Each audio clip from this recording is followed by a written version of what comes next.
저는 3구역 소유주이고요. 이제 3, 4구역에 해당되는 분들한테만 제가 잠깐 양해를 좀 구할게요.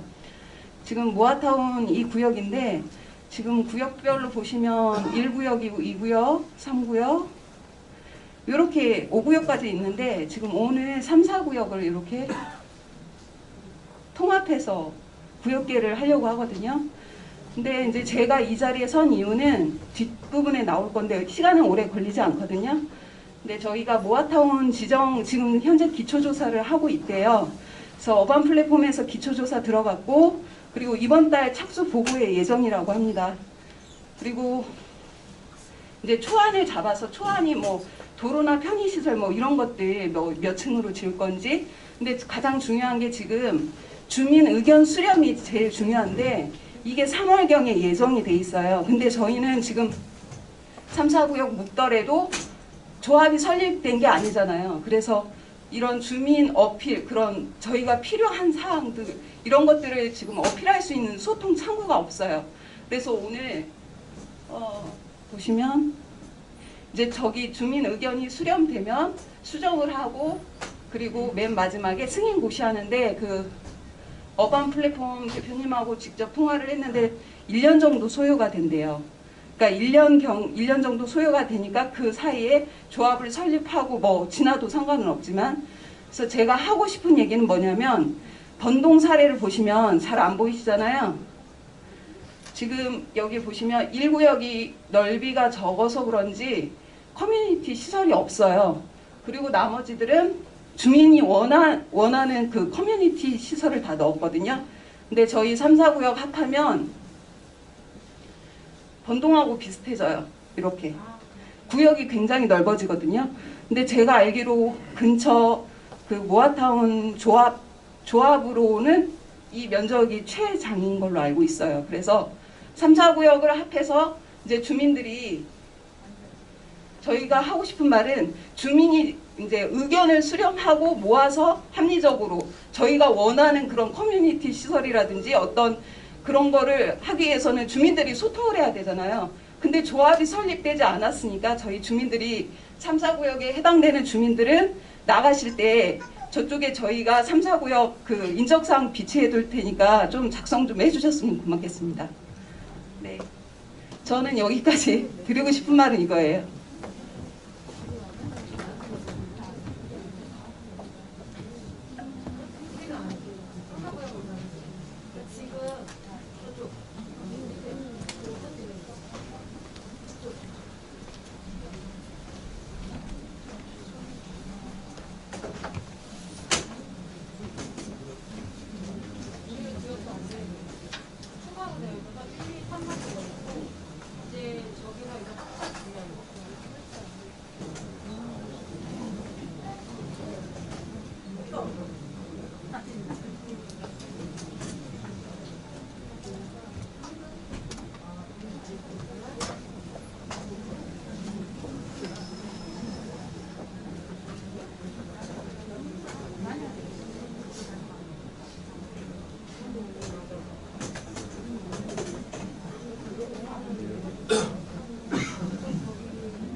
안녕하십니까. 우리 면목역 구역, 지금 현재까지 통칭 본동과 6차로 되어 있습니다. 6차에 대한 여러분들의 이해를 돕기 위한 설명회를 진행하도록 하겠습니다. 설명회를 진행하기에 앞서서 여러분들의 대략적인 이해를 돕기 위해서 서울시에서 만든 모아타운 관련 동영상이 있습니다. 그 동영상을 잠깐 보시고 우리 지역에 대해서 다시 한 번 더 설명회를 가지도록 하겠습니다. 자, 먼저 동영상부터 좀 보시겠습니다. 서울시 저층 주거지 면적은 전체 주거지의 약 41.8%를 차지하며 이 중 약 87%가 재개발 요건을 충족하지 못하고 마땅한 정비 방안 없이 방치되어 있는 실정입니다. 특히 이런 지역들은 좁은 대지에 다세대 다가구 주택이 협소하게 건축되어 주민들이 쉴 곳이나 녹지 공간이 턱없이 부족합니다. 또한 심각한 주차난으로 인한 주민 갈등과 분쟁도 매우 잦을 뿐만 아니라 화재 등 재난에도 취약한 실정입니다. 서울은 1인당 지역 내 총 생산 4만 불에 이르는 세계 10대 도시로 도약했지만 주거의 질이 서울의 발전 수준을 따라가지 못하고 있어 이제는 개선이 필요한 시점입니다. 무아주택은 이러한 저층 주거지역의 새로운 정비 방식으로 여러 개의 소규모 필지를 공동 개발하여 일정 규모 이상 양질의 주택을 공급합니다. 이 방식은 장소의 특성을 살리면서 살던 분들이 그대로 머무를 수 있도록 정비하여 재정착을 높일 수 있는 장점이 있습니다. 블록 단위의 무아주택을 지역 단위로 모아 필요한 주차장, 공원 등의 기반 시설 및 커뮤니티 시설을 확보하는 무아타운으로 확대합니다. 무아주택 사업지 간 결합을 통한 통합 지하주차장 설치, 공공 지원을 통한 공원 등 기반 시설을 조성합니다. 무아주택 활성화를 위해 2종 7층 주거지역의 층수를 최고 15층까지 완화하고 필요할 경우 용도 지역도 상향할 수 있습니다. 현재 면목동의 정비 방향을 살펴보면 메인 도로와 보행로를 유지하되 도로의 폭을 확장하고 공원 및 주차장을 설치, 거점으로 활용합니다. 그리고 무아타운이 추진 중인 지역에 여러 필지를 모아 총 6구역으로 나누어 무아주택이 계획, 저층부는 커뮤니티 활성화 시설을 설치하여 지역에 활력을 불어넣을 계획입니다.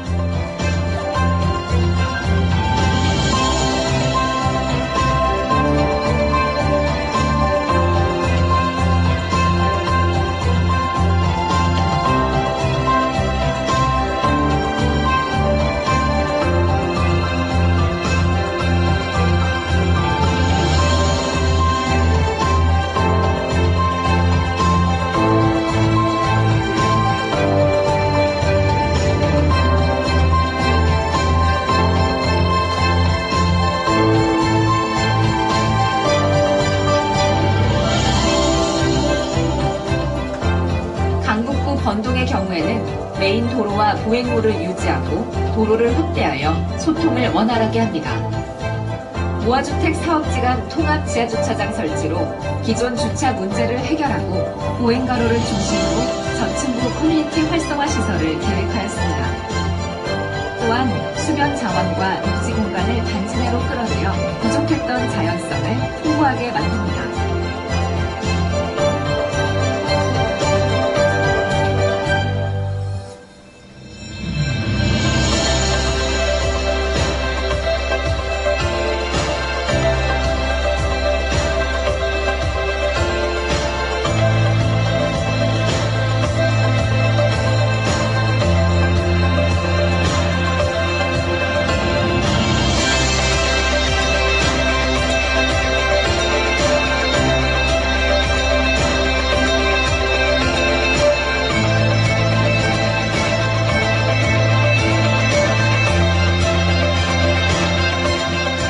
면목동과 번동의 주거 환경은 무아주택과 무아타운을 통해 주거지 향상과 주차 문제 해결 등 열악한 저층 주거지의 개선과 이 일대 전반에 활력을 불어넣을 것입니다. 서울시는 매년 20개소씩 약 5년간 총 100개소의 무아타운을 지정, 2026년까지 총 3만 호에 달하는 양질의 무아주택을 공급할 예정입니다. 빠르게 새집 짓고 살던 동네 그대로 무아주택을 통해 살고 싶은 동네로 탈바꿈되는 서울을 꿈꿉니다.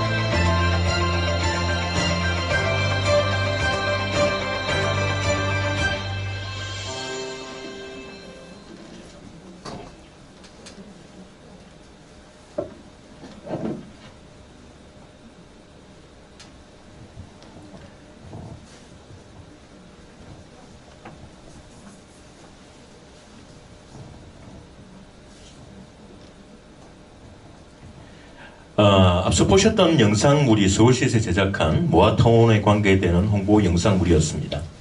그만큼 서울시는 이 모아타운이라고 하는 사업에 상당한 심혈을 기울이고 있고요.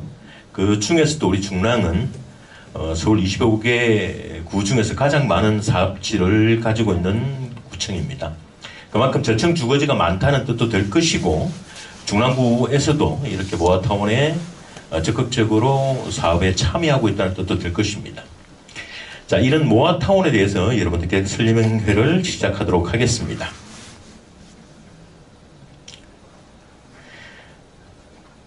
자, 이 모아타운이 시작된 것은 여러분들께서 쉽게 짐작하시겠지만은 저번 정부에서 일어났던 부동산 폭등이 문제였습니다. 아파트 값이 거의 2배로 뛰고 아파트를 구하지 못한 사람들이 어려움에 처했었죠. 그렇게 된 가장 큰 이유는 익히 아시고 계시겠지만 우리 중랑도 마찬가지였습니다. 재건축 재개발이 무너졌기 때문에 그렇습니다. 저번 정권에서는 재개발 재건축을 죄악시했습니다. 죄악시하다 보니까 이로 인한 수익을 불로소득으로 간주하고 불로소득을 얻는 사람들은 나쁜 사람들로 간주를 했죠. 우리 인근지역에서 가장 대표적인 것이 성북구에 있는 장위 뉴타운입니다. 장위 뉴타운은 약 100만 평방미터 이상의 면적에 약 15개소의 재개발 구역이 지정되었던 서울의 대표적인 뉴타운이었습니다. 2006년도부터 사업이 시작됐던 곳이고 현재까지 사업이 진행되고 있습니다. 불과 얼마 전에 장위 19구역이 자이 브랜드로 분양을 했었죠. 이 15개 구역이 장장 현재까지 6년, 7년 정도를 진행을 해오면서 사업이 완성된 곳은 불과 4곳밖에 없습니다. 그리고 19구역이 5번째 현장이었습니다. 나머지 구역들은 사업이 아직도 지지부진한 상태에 있거나 구역이 해제되는 아픔을 겪었습니다. 그런 구역들을 토대로 해서 뉴타운 사업이 이제 좌절된 곳, 즉 재개발이 좌절된 곳을 토대로 해서 가로수대 정비 사업이라는 곳들이 갑자기 사업이 활발해지기 시작했습니다. 그 이유는 구역 개발을 반대했음에도 불구하고 개발된 지역들에 대해서 상대적으로 느끼는 주민들의 박탈감 때문에 그 주민들께서도 개발 이익을 누리기 위해서 어떤 식으로든지 개발을 하고 싶어 했으며 그 개발할 수 있는 방법이 유일하게 가로수대 정비 사업이라는 것이 진행되었기 때문입니다. 자, 이런 가장 큰 이유는 결국 공급의 확대 정책입니다. 2017년부터 우리 부동산을 옥죄오던 정책들이 풀려지기 시작한 것은 사실은 2020년도에 들어와서입니다. 그때부터 수도권에 어떻게든지 주택을 공급해야 되겠다라는 생각을 가지게 되었고, 이때 바야흐로 등장한 것이 이 가로수대 정비 사업이라고 하는 사업 방식입니다. 이걸 토대로 정부에서는 아파트 공급을 좀 해보자라고 했던 것이고, 그냥 가로수대 정비 사업만 던져두기에는 문제가 있기 때문에 이 사업에 혜택들을 부여합니다. 그 부여된 혜택들이 가장 큰 것이 뭐냐고 하면, 사업 기간을 통상 서울시 재개발의 경우 15년 이상이 걸리던 것을 3년에서 4년 이내에 끝을 낼 수 있게끔 행정적인 절차를 간소화해주고, 또 사업비를 정부에서 쉽게 조달을 받을 수 있게 해줌으로써 비용을 싸게 해주겠다는 것이 가장 큰 이유였습니다. 또 세 번째는 용적률도 법이 허용하는 한 최대치까지 허용을 해주겠다라고 하는 것이 될 것이고, 이에 따라서 각종 법규들도 완화를 해주기에 이릅니다.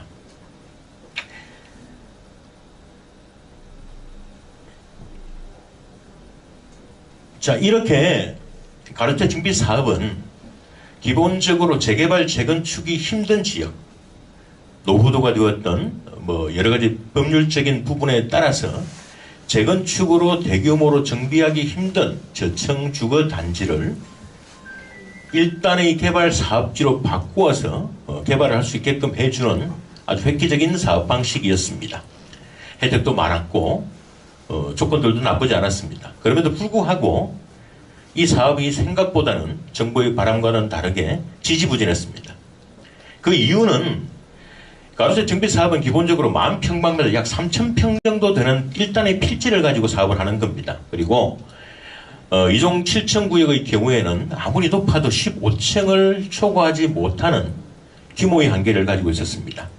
우리 주민들께서 생각하시는 현재의 아파트와는 조금 다른 소위 말하는 나홀로 아파트, 소규모 아파트라는 한계를 벗어날 수 없었기 때문입니다. 자, 이렇게 되다가 보니까 실제로 가로주택 정비 사업이 법에서 생각하는 것만큼은 활성화되지를 못했습니다. 자, 이 사업 방식을 그나마 끌고 올 수 있었던 것은 짧은 사업 기간입니다.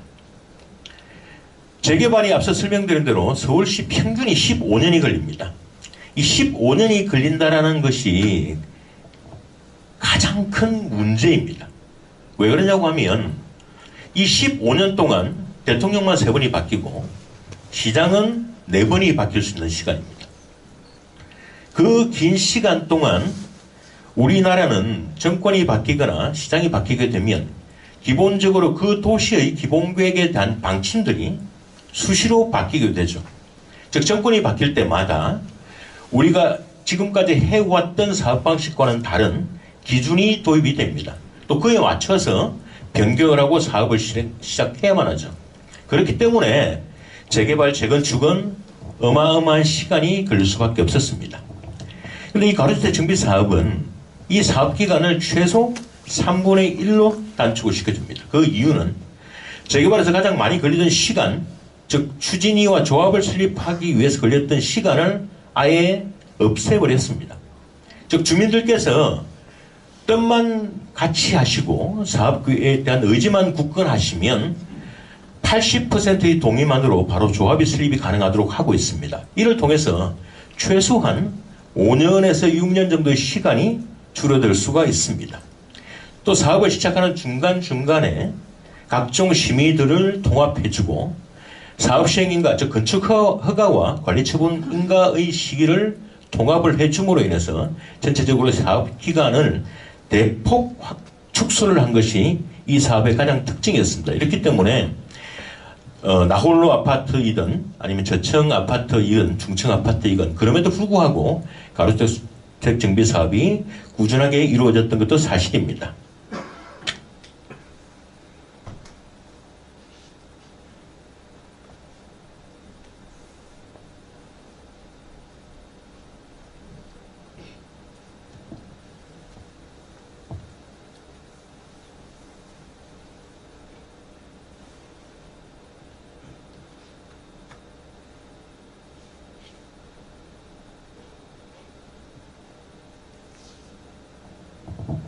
자, 그동안 서울시에서 일어나는 가로주택 정비 사업의 기본 현황들입니다. 2021년 2년도까지 해서 약 한 160개 정도가 현재 가로주택 정비 사업을 추진하고 있으며 지금은 더 폭발적으로 늘어나고 있죠. 이 폭발적으로 늘어나게 된 계기가 여러분들 앞에 보시는 가로주택 정비 사업의 획기적인 변화를 가져왔던 모아타운의 발표입니다.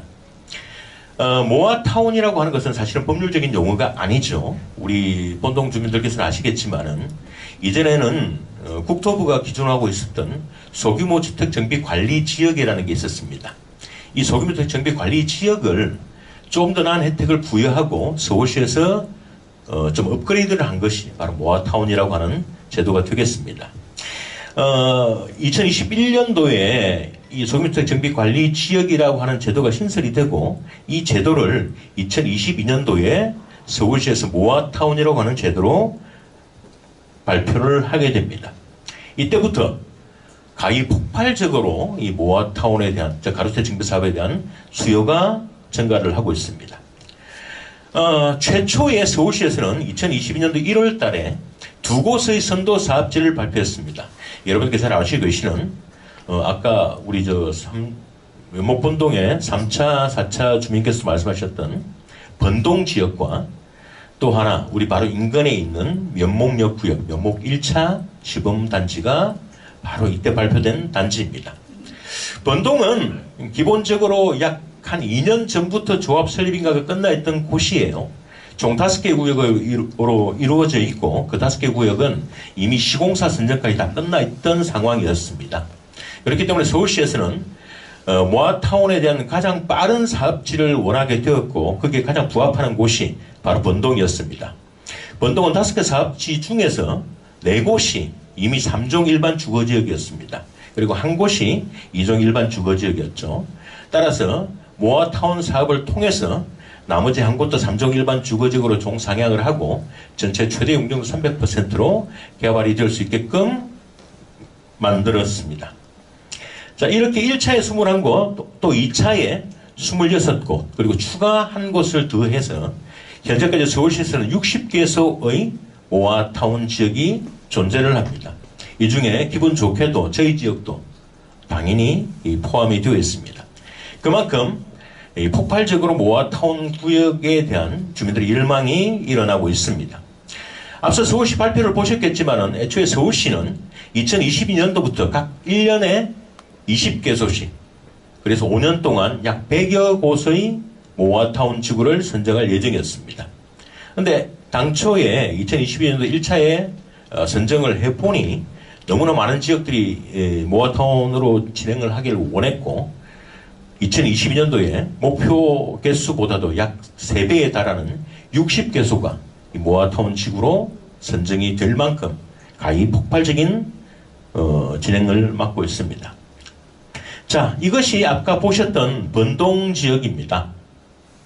아까 번동 지역 중에서 어느 한 곳이 주민 커뮤니티 시설이 좀 부족하다라고 말씀을 하셨는데 그건 좀 잘못 알고 계시는 거고요. 번동 지역은 모아타운 계획을 수립하면서 이 5개 구역에서 필요한 커뮤니티 시설들을 계획을 하고 그걸 어느 곳에 배치해야만이 주민들께서 전체 공유할 수 있게 편리한지를 따졌습니다. 그래서 그 편리한 위치에다가 커뮤니티 시설을 설치했으니까 그것을 각 구역에서 개별적으로 사용하는 것은 아닙니다. 즉 모아타운이라고 하는 것은 이 전체 지역이 하나의 단지가 됨을 말씀드리는 겁니다. 물론 이 사업의 순서가 약간의 빠르고 늦을 수는 있겠지만 기본적으로 이 모아타운이라고 하는 것은 각각의 개별 사업지들이 모여서 하는 사업이지만 이 전체를 하나의 단지로 본다는 개념입니다. 그렇기 때문에 이 모든 주민들께서 또는 이 주변에 있으신 분들께서도 전체적으로 커뮤니티 시설들을 이용할 수 있게끔 보장을 하고 있습니다. 즉 하나의 단지이기 때문에 어느 지역에 있든 우리 주민들께서 사용하시는 데 불편함은 없다는 뜻이 되겠습니다.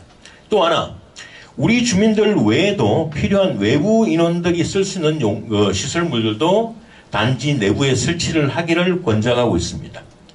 이 권장한 내용 그 시설물의 면적만큼은 또 인센티브를 받아서 용적률을 더 높게 만들 수도 있기 때문에 실질적으로 주민들께 피해가 가지는 않습니다. 그런데 앞서 설명드린 대로 이 번동의 경우에는 상당히 오래전부터 계획이 수립되어 있던 곳이었기 때문에 소위 말하는 진짜배기 모아타운 계획은 아니었습니다. 진짜배기 모아타운은 앞서 보셨던 우리 인근에 있는 바로 이 면목역 구역입니다. 면목역 구역은 그 당시에 6개 구역이 사업을 진행하고 있었고요. 그 6개 구역보다도 좀 더 넓은 구역으로 모아타운 구역이 지정이 되었습니다. 현재는 인근구역에서 원래 개발되지 않았던 지역에서도 주민들이 참여를 원해서 최종 고시에는 7개 구역이 전체 모아타운 사업에 참여를 한 바 있습니다. 면목동은 우리 지역과 흡사합니다. 기본적으로 토지의 형상이 대로를 둘러싸고 있는 큰 블록의 가운데 쪽에 위치를 하고 있지요. 우리 구역과 흡사합니다. 또 두 번째, 면목역을 중심으로 해서 일정 거리 내에 있죠. 그것도 상당히 유리한 부분입니다. 마지막으로는 2종 일반 주거지역 7층이라는 한계를 가지고 있었습니다. 앞서 제가 설명드린 대로 서울시에서 가로주택 정비 사업을 시행하려고 하면 2종 일반 주거지역 7층 이하 지역에서 가장 높게 아파트를 지을 수 있는 것은 평균 13층, 최고 15층을 넘어갈 수 없습니다. 근데 이게 모아타운이 되면 달라집니다. 모아타운이 되면 기본적으로 종상향을 한 단계를 할 수 있게 되고 그것과 더불어서 특별건축구역으로 지정됨으로 인해서 아파트의 높이 제한이 사실상 사라집니다. 면목역 구역에는 2종 일반 주거지역 7층 이하의 아파트를 지을 수 있는 구역에서 지금 현재는 최고 32층 정도, 그리고 용적률 300%의 3종 일반 주거지역으로 최종 고시가 났습니다.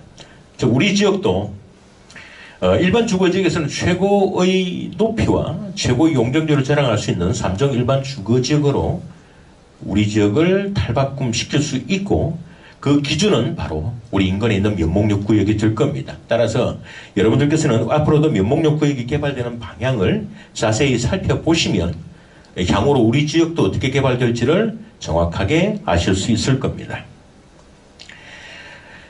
현재 저희 사무실에서, 저희 회사에서는 이 모아타운에 대해서 굉장히 적극적으로 사업에 참여를 하고 있습니다. 현재 60개 정도 되는 서울시의 모아타운 구역 중에서 저희 회사가 수행하고 있는 지역이 15개 정도가 되고 있습니다. 압도적으로 서울시에서는 탑을 자랑하고 있습니다. 우리 인근에는 삼팔동은 여기 보시면 아시겠지만은 인근에, 바로 우리 인근에 면목 38동 구역이 바로 또 존재를 합니다. 그리고 중화상봉구역이라든지 이게 면목 3차 구역입니다. 우리 구역 왼편으로 위치하고 있는 구역이 되겠죠. 또 더불어서 다른 구역들도 현재 일을 진행하고 있습니다.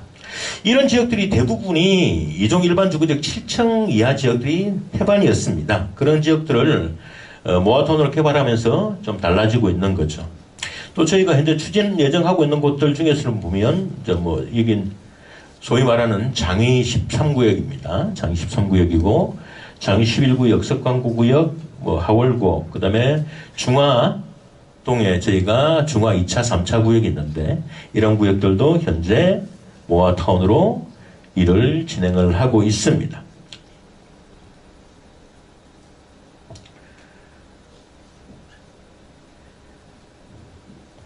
자, 이렇게 저희가 모아타운 사업을 진행하고 있는 이유는 앞서 설명드렸다시피 모아타운만이 현재 가장 빠른 시간 내에 사업을 진행할 수 있고, 그 빠른 시간 내에 사업을 진행하면서도 주민들이 생각하시는 요구사항을 지켜줄 수 있기 때문에 그렇습니다. 일반적으로 여러분들께서 가장 많이 비교하시는 사업이 재개발 사업과 이 모아타운일 겁니다. 재개발 사업은 기본적으로 그 땅에서 개발할 수 있는 용적률 자체가 굉장히 제한적입니다. 근데 가로주택 정비 사업은, 즉 모아타운은 그 땅에서 가질 수 있는 최고치의 용적률을 법적으로 보장을 하고 있죠. 이런 부분들이 사업을 진행하기에 가장 적합하기 때문에 저희가 모아타운 사업을 추진하고 있다는 말씀을 드리겠습니다. 앞서 우리 그 주민들께서 우리 38동의 3차, 4차 구역이 나눠진 거에 대해서 굉장히 좀 기분도 안 좋아하시고 또 구청의 민원도 많이 접수를 하신 것으로 저희가 알고 있습니다. 저희가 그렇게 구역이 나눠졌던 이유는 기본적으로 가로주택 정비 사업이 가지는 규모의 한계가 있습니다. 또 도로가 일정 규모 이상이 되면 침범할 수 없다는 내용도 있고, 또 하나 모아타운 구역으로 지정이 되기 위해서는 이 상당한 배점의 기준들이 필요합니다. 모아타운 구역으로 신청하기 위해서는 연번부에 신청을 한 곳들이 많아야 이 배점상 유리합니다. 그렇기 때문에 저희가 면목 본동의 경우에는 5개 구역으로 무리하게라도 쪼개서 배점 기준을 높였기 때문에 이 모아타운 구역으로 선정이 될 수 있었습니다. 다만 모아타운 구역으로 선정이 되고 난 이후에는 그 개발의 계획이나 방향을 주민들의 의지대로 또 수렴을 해서 개발할 수 있기 때문에 저희가 모아타운을 그렇게 결정을 했음을 알려드리겠습니다.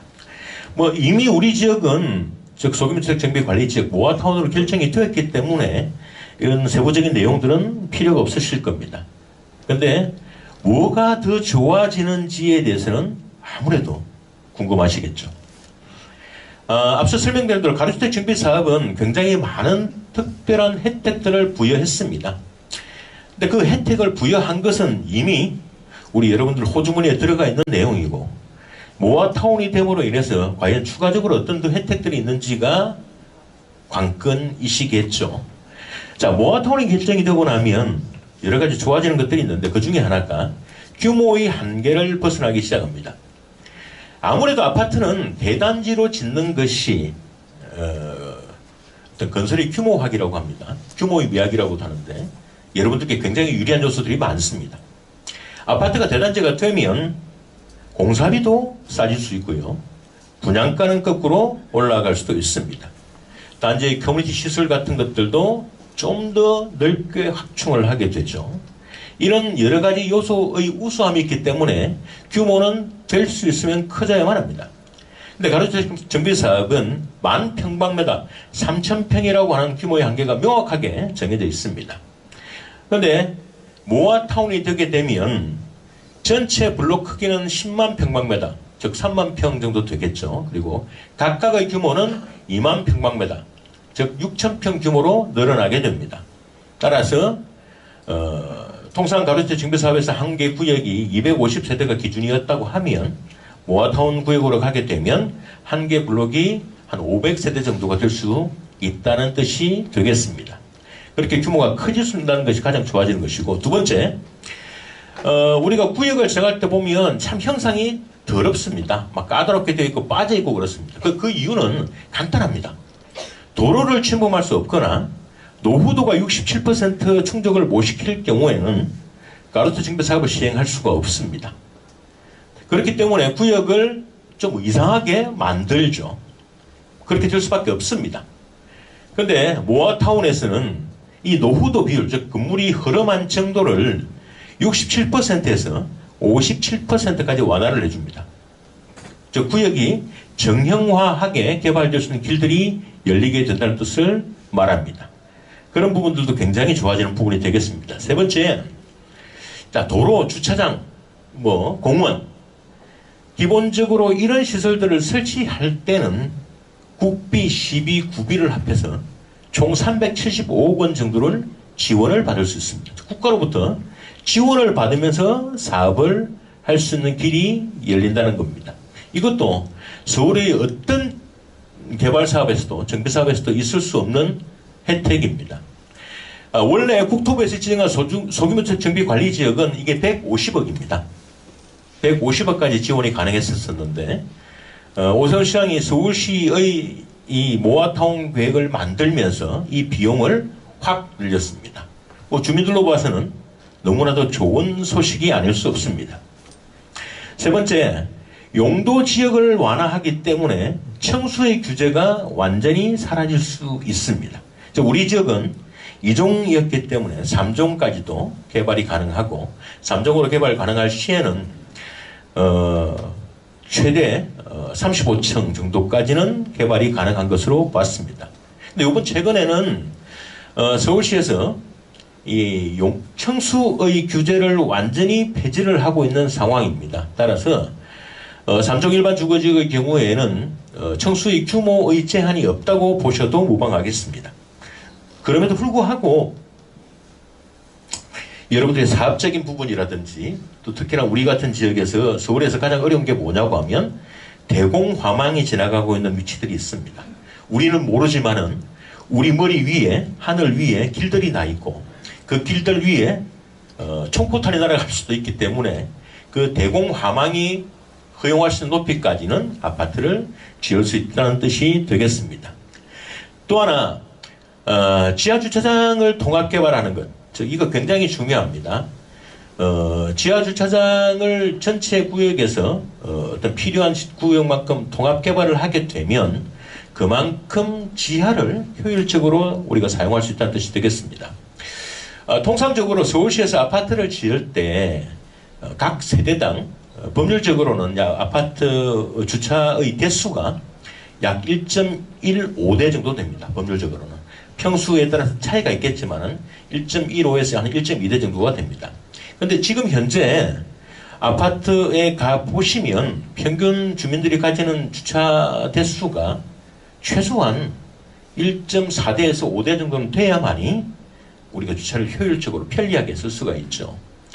그러기 위해서 지금 현재 아파트를 지을 때는 어디로 들어갑니까? 지하로 더 깊이 들어갑니다. 주차 면수를 확보하기 위해서. 그거는 뭐냐고 하면 땅을 효율적으로 쓸 수 없기 때문에 그렇습니다. 땅이 넓어지면 지하를 그만큼 더 효율적으로 사용할 수가 있고 우리 인근 지역들과 지하를 통합해서 개발함으로 인해서 지하로 들어가면서 발생하는 공사비를 확 줄일 수 있습니다. 이런 혜택들이 모아타운에 주어지게 됩니다. 또 뭐 공공건축가들의 지원을 받을 수 있는데 이것은 결국 주민들께서 취사 선택할 수 있는 부분이기 때문에 주민들의 의사로서 최종 이 혜택들을 부여받을 수 있게 됩니다. 자, 우리 지역에 대한 건축 설계를 좀 보실까요? 아까 보셨던 우리 면목 본동구역의 현재의 상태입니다. 총 5개 구역 정도가 현재 구역이 정해져 있고요. 나머지 구역들은 아직까지 연못구역 동의서를 받지 않고 있는 지역입니다. 우리 큰 블록 중에서 보시면 여기 보면 자율주택이 있고요. 그 다음에 역세권 청년주택이 있는데 이 지역들 중에서도 자율주택 같은 경우는 앞으로 어떤 사업 방식을 결정하게 될지는 아무도 모릅니다. 아마도 모아타운 사업으로 거꾸로 진행이 될 것 같고요. 앞서 설명드렸던 아까 현대 그 연립주택 분들 두 구역으로 나눠져 있는데 크게 기분 나빠하실 필요는 없습니다. 전체적으로 현재 5개 구역이 개발되고 있습니다. 자, 이것을 저희가 도시계획적 위상을 고려해서 전체적으로 어떻게 나누는 것이 가장 적합할지를 시뮬레이션을 한 결과입니다. 물론 이것은 지금 현재 중랑구청에서 선정한 도시계획 업체와 또 우리 주민들 대표 또 저희가 합쳐서 앞으로 개발계획을 어떻게 꾸미느냐에 따라서 조금 좀 변동이 될 수 있습니다. 전체적으로 도로는 15m를 끼고 있고요. 나머지는 그렇게 크지 않은 도로입니다. 근데 저희가 이게 파란 선으로 되어 있는 것은 차량 이동이 가능한 것을 기준으로 하고 있고요. 이렇게 녹색으로 꺼져 있는, 황색으로 꺼져 있는 곳은 차량 통행이 굳이 필요가 없는 도로라는 뜻이 되겠습니다. 이 도로들은 지상도로와 보행도로와 하든지 아니면 보행도로를 시장에 설치하고 지하는 주민들의 땅으로 지하는 주민들께서 필요하신 만큼 쓸 수 있게끔 하는 것으로도 충분히 개발 계획이 가능합니다. 저희가 이 가운데 도로도 없었으면 좋겠습니다만 가운데 도로의 경우에는 앞서 설명드린 대로 자율주택과 역세권 청년주택 사업지가 존재하기 때문에 당연히 없앨 수가 없었습니다.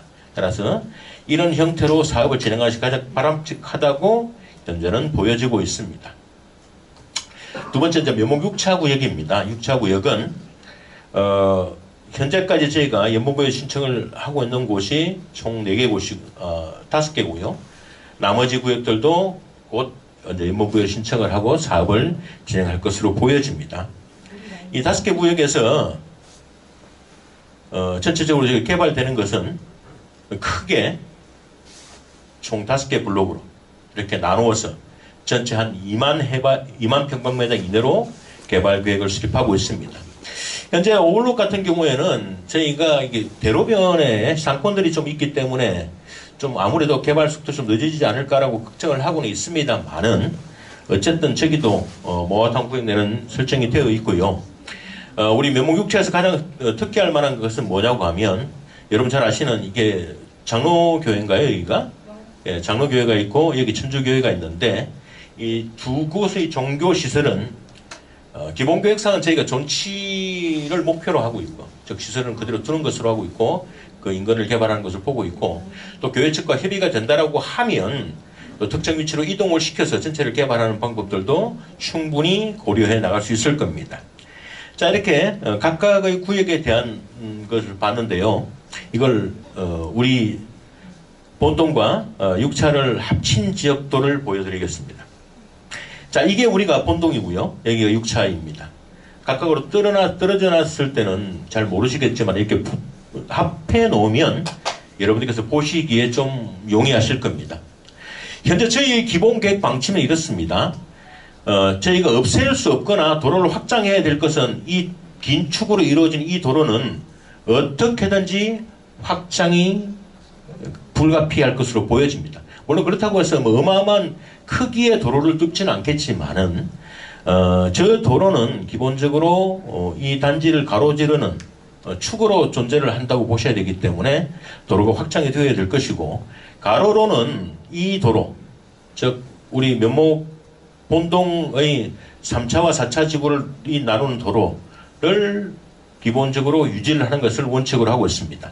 그 외에 나머지 도로들은 될 수 있으면 차량이 진행할 수 있는 도로가 아닌 보행도로화 하는 것이 우리의 사업 목표라고 생각하시면 되겠습니다. 따라서 전체적으로 하나의 큰 블록으로 형성을 시키고, 실질적으로 도로는 꼭 필요한, 차량이 움직이는 도로는 꼭 필요한 위치에만 둠으로 인해서 우리 단지가 쾌적하고 대단지, 한 단지처럼 개발될 수 있게 하는 것이 저희의 최종적인 목표가 되겠습니다. 현재 뭐 면목역에서도 또 우리 38동 본동 지역은 굉장히 가깝게 있죠. 그리고 뭐 저희 사무실로 전화가 많이 오고 있습니다. 현재 본동의 그 좌측 부분에서도 일정 부분까지는 구역으로 포함을 시켜줄 수 없겠냐라는 등 질의가 많이 들어오고 있는데, 이거는 기본계획을 하는 과정에서 저희가 중랑구청과 좀 더 면밀히 협의를 하고 서울시와 협의를 거쳐서 최종적으로 결정이 될 수 있을 것으로 보여집니다. 자, 이것이 면목 본동과 38동을 합친 개발 개념도입니다. 모아타운 지역은 기본적으로 단지 외곽으로는 가로 대형형이라고 해서 저층의 아파트를 배치를 하고, 내부에는 이렇게 큰 타워형의 아파트를 배치합니다. 그리고 직각으로는 약 중층의 아파트를 배치해서 실질적으로 좀 다채로운 아파트 경관을 만들고자 합니다. 그 기준에 맞추어서 현재 계획이 되어 있고요. 타워형의 경우는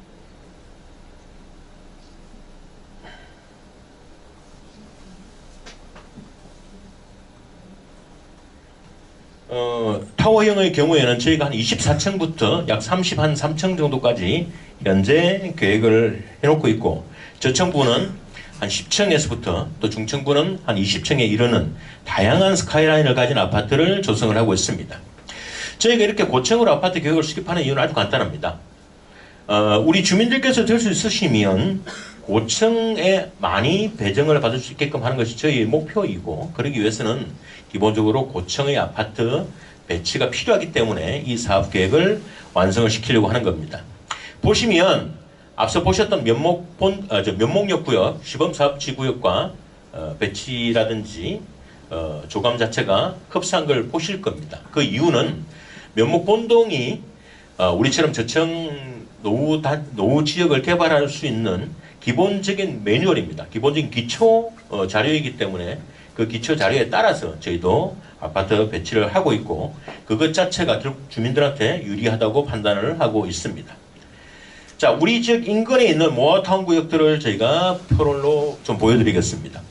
뭐 우리 지역은 잘 아실 겁니다. 면목본동과 면목육차, 우리 지역이죠.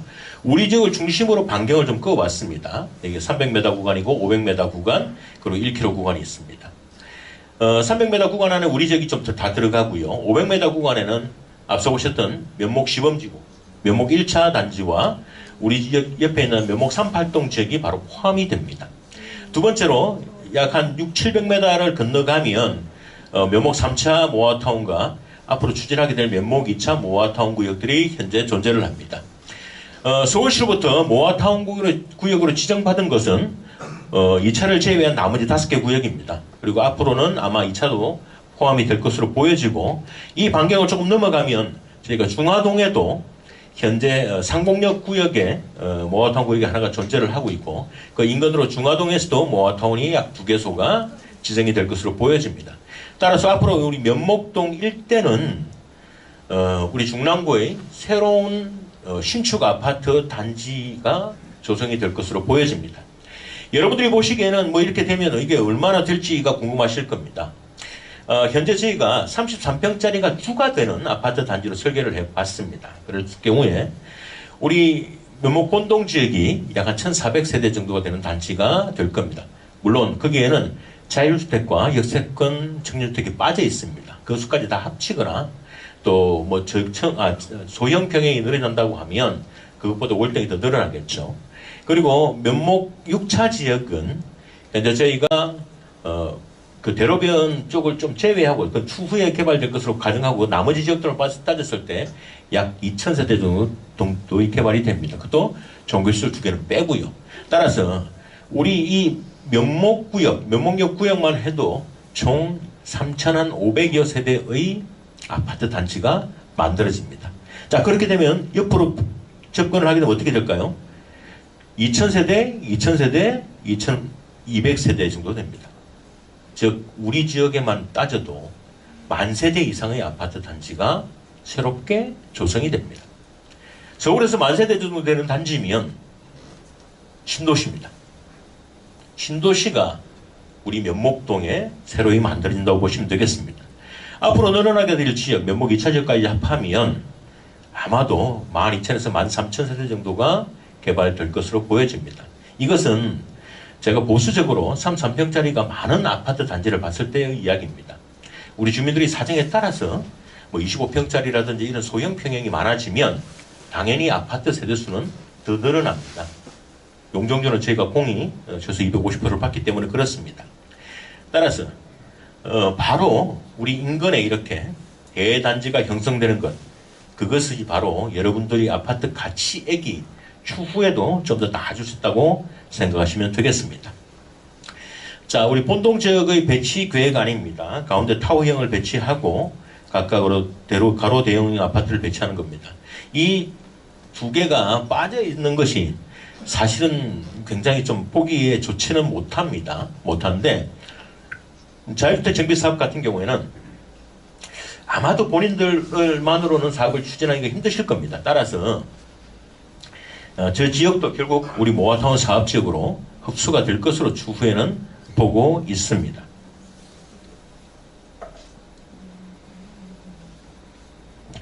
자, 이건 면목 6차죠. 앞서 설명드린 대로 이 대로변은 저희가 아무래도 좀 사업 기간이 늦어질 수 있을 것으로 고려해서 앞 한쪽만 크게 블록화를 나누고 사업을 진행한다고 가정을 했습니다. 이럴 경우 약 한 2,000세대 정도가 되고요. 앞서 설명드린 대로 우리가 장로교회, 전주교회는 이렇게 구역을 존치하는 것으로 저희가 계획을 잡고 있습니다. 또 하나 여기 남천 공원은 하부 쪽으로 이전을 시켜서 실질적으로 우리 단지를 좀 더 정상적으로 정형화하게 쓸 수 있게끔 저희가 계획을 한 상태입니다. 보시면 아시겠지만은 타워를 중심으로 해서 아파트가 배치가 되고 외곽으로는 좀 저층의 가로 대형 아파트를 배치하는 것이 기준이 되겠습니다. 자, 각각의 조감도를 볼까요? 자, 본동 지역입니다. 본동 지역은 가운데 타워를 중심으로 해서 외곽으로는 저층의 아파트가 배치가 되는 형태를 이제 띄고 있습니다. 이 본동에서 가장 어려운 부분은 앞서 설명드린 대로 이 가운데 빠져 있는 자유주택과 청년주택이 빠져 있는 곳의 구간입니다. 그 구간을 저희가 나머지는 어떤 식으로라든지 아파트의 최고 용적률을 달성하는데 굳이 어려움이 없습니다. 따라서 이 위쪽은 결국 최종적으로 일을 진행해 나가면서 청년주택은 빼더라도 자유주택 부분만큼은 우리 지역과 같이 사업을 하는 방식들을 추진해 나가야 될 것으로 보여집니다. 자, 면목 6차입니다. 면목 6차는 앞서 보여준 대로 중앙의 타워를 중심으로 외곽으로는 저층형 그리고 가운데로는 중층형의 아파트를 배치함으로 인해서 좀 다채로운 아파트의 변화를 추구하고 있습니다. 결국 이것이 서울시 앞으로 있는 시민화 인허가에 대응하기 위한 방침입니다. 이것을 토대로 저희는 모아타운 기본계획을 수립하게 될 것이고 이것의 협의 과정에서 다소의 변경이 주어질 수는 있습니다. 그렇지만은 앞서 보셨다시피 이 2개의 단지를 합해서 약 한 3,500세대 정도가 되는 대단지가 우리 지역에 만들어진다고 생각하시면 되고 이 대단지로 인해서 일어날 수 있는 이익은 결국 여러분들이 사업을 통해서 여러분들께서 확고히 보장받으실 수 있게 되겠습니다. 자, 이렇게 건축계획을 보고 나면 앞으로 이제 사업을 진행하고 난 이후에 여러분들의 재산가치라든지 어떤 여러분들의 수익에 대해서도 좀 궁금하실 겁니다. 일단 우리는 오늘 이 자리에 모이신 분들을 포함해서 모든 조합원이 재산가치액이 다 다르십니다. 같으신 분이 아마 한 분도 없을 거예요. 같은 빌라에 사시고 계시는 분들도 다를 수 있습니다. 그렇기 때문에 여러분들의 재산 가치는 감정평가라는 걸 통해서 최종적으로 결정이 됩니다. 그것도 한 개 회사가 하게 되면 좀 오류가 발생할 수 있기 때문에 관할청에서 한 곳 선정한 곳, 또 우리 조합에서 선정한 곳 두 곳이 여러분들의 재산 가치를 일일이 평가를 하게 되고 그 평가의 산술 평균값이 결국 여러분들 종전 자산 가치액이 됩니다. 즉 내 재산 가치가 되는 겁니다. 이 내 재산 가치가 우리 사업을 시작하는데 가장 기준이 되는 겁니다. 뭐 재개발을 하신 분들을 보면 내 재산 가치를 형편없이 측정을 해준다라는 말씀들을 많이 하시는데 요즘 같은 경우에는 사실상 현실화 비율 자체가 높아졌기 때문에 예전과 다르게 종전자산 가치액이 현실 가치액에 거의 근접하고 있습니다. 자, 이렇게 감정평가를 하게 되고 난 이후에 그 감정평가 금액을 토대로 우리가 비례율이라는 걸 만듭니다. 이 비례율이 결국 내가 사업을 해서 이익을 얼마나 더 거두느냐를 결정하는 겁니다. 즉 비례율이 100%를 넘어가면 내 종전자산 가치액보다는 더 많이 쳐주는구나 라고 판단하시면 됩니다. 이 가로수 정비 사업은 재개발에 비해서 비례율이 월등히 높습니다. 아마도 여러분들께 연분부여 신청을 해드린 위치들을 보시면 일반적인 재개발에서 볼 수 없는 비례율들이 적혀 있을 거예요. 그 이유는 워낙 짧은 시간 내에 사업이 끝날 수 있기 때문에 여러분들의 사업 비용이 줄어들고 그 줄어드는 비용이 결국 여러분들의 이익으로 돌아가기 때문에 비례율이 높습니다. 따라서 이 비례율이 정해지고 나면 결국 내 분담금이 결정이 되는 거죠. 즉 평가를 하고 평가를 가지고 사업 이익을 나누어서 비례율이 정해지고 그 비례율이 정해지는 거 갖고 내가 어떤 물건을 신청하시기가 결정되고 나면 그러면 내가 얼마를 분담을 해야 되든지 아니면 추가로 조합으로 돈을 받든지가 결정이 된다는 뜻이 되겠습니다. 이 기준을 여러분들께서는 사업이 끝날 때까지 가지고 가시면 되고 모든 결정 과정도 결국 이 비례율을 한 번도 벗어날 수가 없습니다. 따라서 이것이 굉장히 중요한 요소라는 것을 제가 좀 설명을 드렸습니다. 자, 뭐 종전자산 가치액에 대한 부분은 이 정도로 하고요. 우리가 설명회를 하러 다니면 여러분들께서 가장 많이 물어보시는 것들의 내용을 가지고 제가 좀 설명을 드리겠습니다. 제일 많이 물어보는 게 1번입니다. 1번. 야, 내 땅 한 평에 아파트 한 평은 주나? 제일 궁금하신 부분이 아마 이걸 겁니다. 최소한 한 평 이상은 줘야지, 내 땅 한 평에. 야, 나는 지금 낮은 거 갖고 있는데 아파트 높이 짓는다면서 그럼 그만큼 이익이 생길 거고 그 이익은 당연히 내한테 한 평 이상으로 돌아와야지라고 생각을 하실 겁니다. 이 부분에 대한 설명은 추후에 드리도록 하겠습니다. 두 번째, 야, 뭐 보니까 여기는 아파트 두 채도 주고 조금만 맞으면 세 채도 준다는데 야, 그 돈을 내가 나중에 내야 되면 나 돈이 없는데 어떡하지? 그건 뭐 준다고 해도 그림의 떡 아닌가? 라고들 걱정을 하십니다. 자, 아파트 두 채를 주고 세 채를 준다는 것 이야기 많이 들으셨는지 모르겠는데 줍니다. 주는데 이거는 법적으로 딱 규정이 있습니다. 첫 번째, 내가 갖고 있는 주택을 가지고 계시는 분들입니다. 주택을 가지고 계시는 분들의 주택의 면적의 합계가 우리 조합에서 분양하는 아파트 두 채, 세 채의 전용 면적 합계 이상이 되시는 분. 우리가 통상적으로 아파트 25평짜리라고 하는 것이 전용 면적 60평방미터입니다. 그러면 내 주택의 바닥 면적의 합계가 최소 한 120평방미터 이상이 되시는 분들 두 채를 가져갈 수 있습니다. 180평방미터 이상이 되시면 세 채를 가져가실 수도 있겠죠. 자, 이렇게 면적에 따라서 내가 원래 갖고 있는 면적의 기준에 따라서 아파트를 두 채, 세 채를 분양받으실 수 있습니다. 두 번째, 그렇게 되면 주택을 갖고 있는 사람들만 혜택을 보는 것 같죠.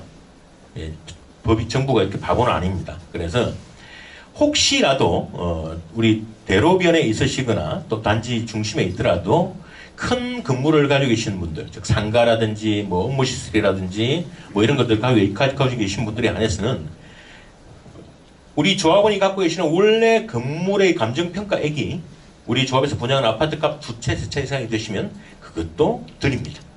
근데 주긴 주는데 새로 아파트 가격을 내가 종전에 갖고 있는 재산 가치하고 따져서 모자라는 부분은 내가 물어야 되겠죠. 그럼 전체를 준다 손 치더라도 돈이 없으면 그게 무용지물이 될 건데 그건 과연 어떻게 해결할 수 있겠니라고 많이들 물어보십니다.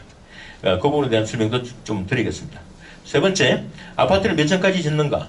이거는 정말 저희가 이 가로주택 정비 사업을 시작하면서부터 지금까지 매번 싸워왔던 이야기입니다. 처음에 가로주택 정비 사업을 시작할 때 서울시에서 발표를 하기를 심의를 통해서 평균 13층, 최대 15층까지 이종 7층 구역에서도 올려주겠다라고 했습니다. 그렇게 설명을 드리니까 7층밖에 안 된답니다. 무조건. 자, 그리고 이종의 층수 제한이 없어져서 저희가 그것부터 올릴 수 있습니다라고 하니까 그제서야 15층은 된답니다. 여러분들 지역은 아마도 우리 바로 인근에 있는 면목역 구역과 크게 다르지 않을 겁니다. 즉 서울시에서 모아타운이라는 사업을 진행하면서 면목역 구역에 그렇게 만들어 줬는데 그 인근 구역에 하는 곳을 그 지역과 다르게 다른 안 좋은 방식으로 결정을 할 일이 있을까요? 행정이라는 것은 당연히 지속성이 있어야 되고 형평성이 있어야 됩니다. 따라서 여러분들도 우리 면목역 구역과 크게 다르지 않을 것이고 면목역 구역은 2종 일반 주거적 7층 이하 지역이 이제 3종 일반 주거적 층수의 제한이 없어진 것으로 결정이 되었기 때문에 아마도 우리 적은 층수의 제한은 받지 않을 것으로 보여집니다. 세 번째, 월세를 받고 있거나 내가 이사를 가야 된다고 하는데 이주비는 도대체 어떻게 얼마나? 내가 정말 나가서 살 수 있을 만큼 나올 수 있니? 또 누가 주는 거니? 또 비용은 어떻게 되는 거니? 라고 많이들 여쭤보십니다.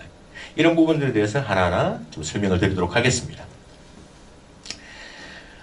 이 가로주택 정비 사업, 결국 우리가 모아타운이라는 사업을 진행하지만은 모아타운 사업지구 내에서 각각의 사업지는 결국 가로주택 정비 사업, 모아주택이라는 사업 방식을 진행을 하게 됩니다. 따라서 이런 사업지를 저희가 시뮬레이션을 좀 했습니다. 그것도 저희가 사업계획을 수립해서 만들어서 제시를 하게 되면 그게 공정하지 못하다라고 평가를 받을 것 같아서 SH공사에서 만든 신속사업성 분석이라는 게 있습니다. 각 구역마다 다 만들어주는데 그걸 기준으로 해봤습니다. 딱 땅 25평을 가지신 분을 우리가 평균적으로 가지고 계산을 해봤어요. 땅 25평을 가지신 분이 최소한 25평 이상 갖고 와야 될 거 아니겠습니까, 아파트? 근데 그 25평을 가지신 분들을 갖다가 저희가 SH공사에다 의뢰를 했더니 SH공사에서는 용적률이 약 한 70% 정도밖에 안 나온답니다. 자, 기계적으로 만드니까. 그리고 아파트 가격은 평균 한 2천만 원 정도밖에 안 된답니다. 그리고 사업비는 약 한 700만 원 정도 들어간다고 제시를 했습니다. 그 기준에 맞춰서 저희가 분석을 했어요. 그랬더니 25평을 가지신 분이 21.75평 정도가 무상으로 돌아옵니다. 즉 100%가 안 되죠. 1대1이 안 된다는 뜻이 되겠습니다. 근데 이걸 저희가 설계를 다르게 해봤습니다. 설계를 다르게 해보니까 용적률 한 250% 정도가 간다라고 가정을 하고 세대수 배치를 해봤습니다. 가능하더라고요. 그렇게 하고 나머지 것들 아파트 값은 2천만 원 SH에 얘기했던 거 공사비도 똑같이 만들어 봤습니다. 그랬더니 25평짜리를 가지신 분의 지분이 추정 비례 지분이 약 한 106%, 즉 이때부터는 26평 정도가 무상으로 귀속이 되기 시작했습니다. 한 평에 한 평 이상이 되죠. 근데 실질적으로 여러분들 서울의 아파트를 새로 지어서 팔면서 2천만 원을 파실까요? 요즘 우리 인근은 너무나도 명확한 근거가 있죠. 우리 중화동에 SK 롯데에서 아파트를 지어서 분양을 했습니다. 희한하게도 여기가 그 당시에 그 비슷한 시기에 분양했던 것 중에서 가장 실적이 좋았습니다. 여기가 조합원 분양가가 1,850만 원, 일반 분양가가 평당 2,850만 원으로 분양을 했죠. 그렇게 큰 단지도 아니었습니다. 이 단지의 예를 들어 보시면 제가 2,850만 원이라고 얘기했죠. 뭐 그렇게까지는 안 간다 손 치더라도 뭐 요즘 뭐 세상도 안 좋다고 하는데 그렇게까지는 안 간다 손 치더라도 아무리 못해도 최소한 10% 정도는 더 올라간다고 보고 2,200만 원 정도를 기준으로 해봤습니다. 그랬더니 25평을 땅을 가지신 분이 약 30평 정도가 무상으로 귀속이 됩니다. 근데 이게 문제가 있어요. 뭐가 문제가 있을까요? SH공사에서 공사비를 700만 원 정도로 봤어요. 그러니까 요즘에 공사비가 여러분들 오늘 계약하는 게 제일 쌉니다. 내일 계약하면 또 올라가요. 그만큼 건설 자재의 가격 상승이 높습니다. 따라서 이것이 반영되지는 못해요. 아직까지는 그럴 수 없었습니다. 그래서 저희가 모아타운 중에서 가장 빠르게 진행되고 있는 번동의 사업지 사례를 봤습니다. 번동은 이미 건축심의를 통과하고 통합심의가 되겠죠. 통합심의를 통과하고 조합원들의 감정평가가 끝났고 조합원들의 분양신청도 끝났습니다. 분양신청이 끝났다고 하는 것은 각각의 권리가액 추산액이라는 것이 나왔다는 이야기입니다. 거기에서 단지의 가장 중심에 있는 땅 한 25평짜리 정도를 가지신 분을 비교를 해봤습니다. 그랬더니 그분도 땅을 25평을 가지고 계신 분인데 아파트 25평짜리를 받고 실질적으로 약 3천만 원 정도로 환급을 받으십니다. 그만큼 재개발과는 다르게 상당히 많은 개발 이익을 보장하는 것이 바로 이 사업입니다. 번동도 일반 분양가를 평균 2,300만 원 이상으로 잡지를 않았습니다. 왜? 보수적으로 잡아야 되기 때문에 그렇습니다. 그럼에도 불구하고 결국 1대1 이상의 사업성이 나온다는 이야기입니다. 물론 이 1대1이라고 하는 것은 비례율 100%를 뜻하는 것은 아닙니다. 비례율 100% 아마 월등히 넘어갈 겁니다. 일반적인 재개발에서는 토지 대 아파트의 비례율로 결정을 하지 않습니다. 돈 대 돈으로 결정을 하는데 설명을 하러 다닐 때마다 여러분들께서는 그 부분에 대한 이해를 잘 못하세요. 제일 쉽게 드리는 것이 야 그러면 헌땅 한 평에 새 아파트 한 평 주나? 였기 때문에 그거로 비교를 해서 드린 겁니다. 즉 번동의 사업지역도 거의 3종 일반 주거지역에서도 불구하고 25평 땅을 가지신 분이 25평 아파트를 가지시고 약 3천만 원 정도로 환급을 받더라라고 하는 것이 팩트라고 보시면 되겠습니다. 자, 두 번째, 뭐 두 채, 세 채 준다고 하는데 실질적으로 나 입주할 때 돈이 없어. 내 아파트 값 낼 돈이 없어. 걱정들을 많이 하십니다. 우리가 면목동 구역에서도 이미 시공사를 선정을 했습니다. 선정을 하고 그 시공사에서 조합에 제시한 것은 조합원들의 분담금은 입주 시에 최종적으로 정산하는 것으로 되어 있습니다. 계약금은 집행을 하는데 계약금은 기본적으로 내각분이 재산가치가 있기 때문에 특별한 신경 쓰실 건 없으시고 결국 입주할 때 모든 걸 정산합니다. 즉 내가 두 채를 받든 세 채를 받든 입주할 때 그 비용을 정산하면 된다는 뜻이 되겠습니다. 자, 그러면 앞서 중화동의 예를 들어 보겠습니다. 조합원 분양가가 얼마라고요? 1,850만 원. 일반 분양가 2,850만 원. 자, 우리가 추가적으로 받으시는 아파트 가격이 어떻게 될지는 결국 여러분들께서 결정하실 부분이에요.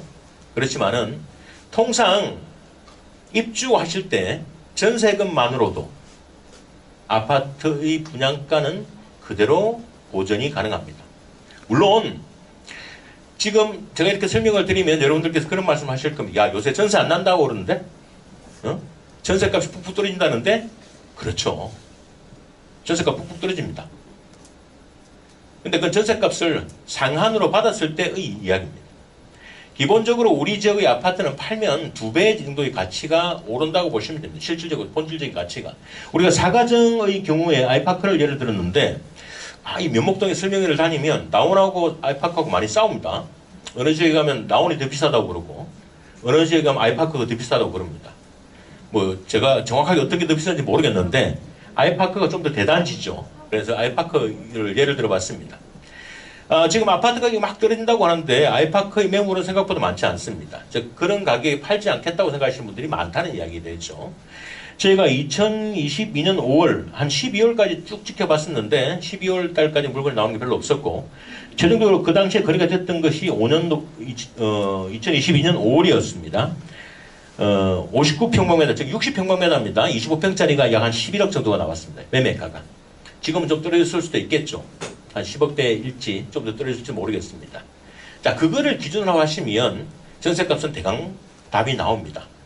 전세값은 60% 정도에서 아마 형성이 될 거예요.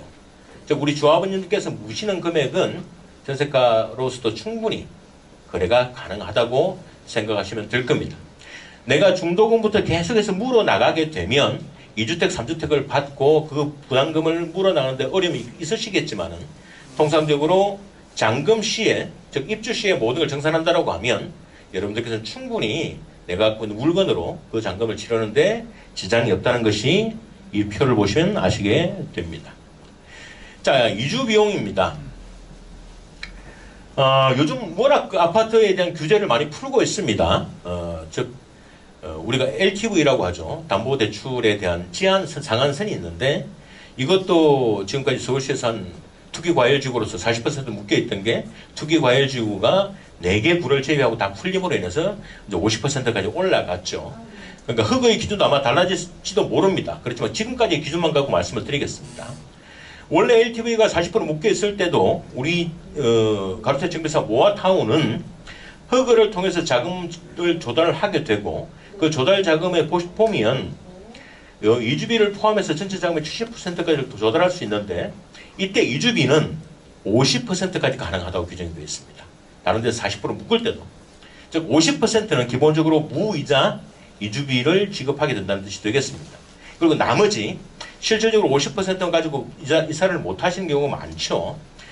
일반적인 재개발은 종전자산가치액의 한 80% 정도를 이주비의 한도로 보고 있습니다. 이 중에서 40%, 즉 LTV 비율까지는 무이자, 나머지 40%는 유이자로 통상 지급이 됩니다.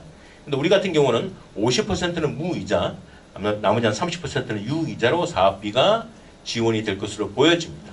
따라서 종전자산가치액의 80% 정도면 우리 주민들께서 이주를 하시는데 특별한 지장이 없고 우리 같은 지역은 허그의 정책자금 최저 1.5% 금리입니다. 요즘 좀 많이 올랐습니다. 이것도.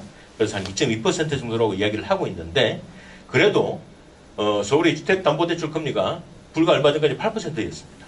그러니까 월등히 작은 금액으로 우리가 빌려 쓸 수 있다는 뜻이 될 것이고 이제는 약 6% 정도까지로 담보대출 금리가 줄어들었으니까 아마 허그의 대출 금리도 줄어들 것으로 보여집니다. 따라서 여러분께서 실제로 사업을 이주하시는 데는 특별히 문제가 없을 것으로 보여집니다.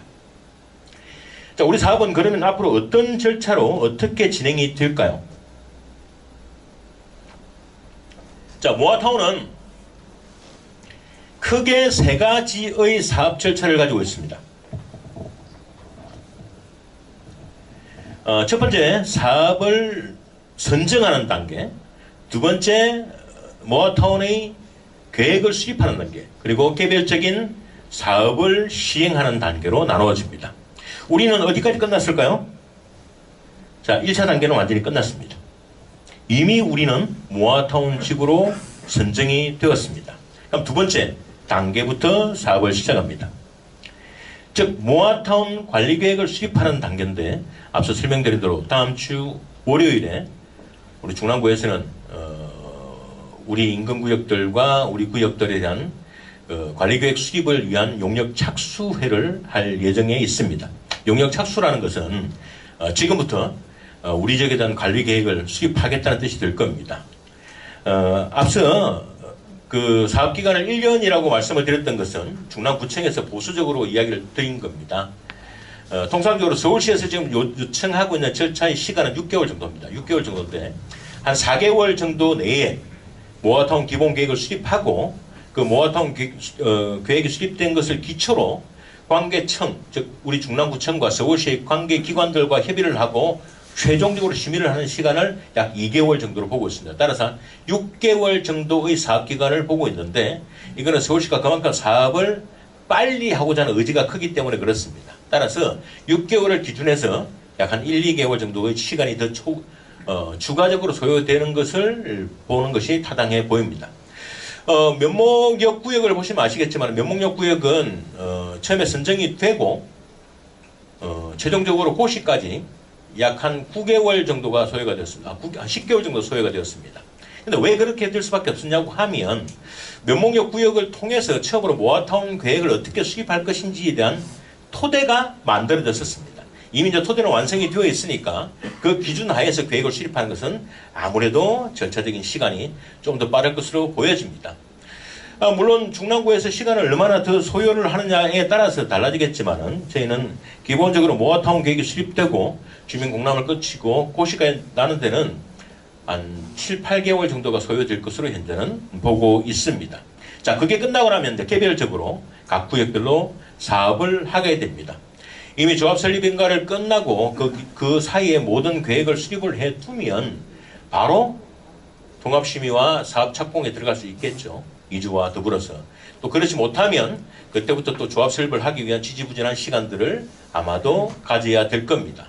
따라서 여러분들께서는 먼저 하셔야 될 것은 기본적으로 조합 설립 인가를 끝내 두시고 우리 관리 계획이 완성되는 대로 그 관리 계획에 맞추어서 우리가 좀 더 수정해야 될 내용들을 수정하고 사업을 진행하는 것이 아마도 가장 빠르게 사업을 진행하는 것이 시간이 될 겁니다.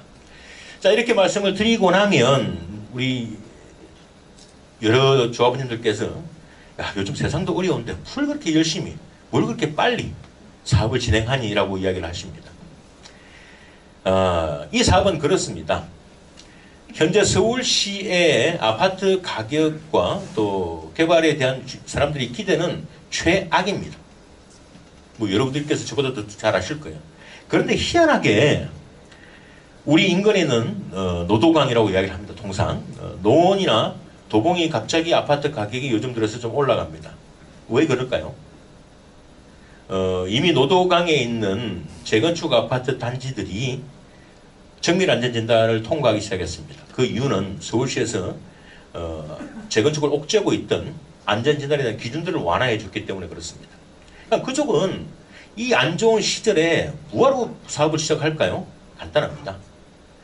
안 좋은 시절에 사업을 시작하더라도 실제로 사업이 시작되는 시기에 가서는 다른 세상이 올 수도 있습니다.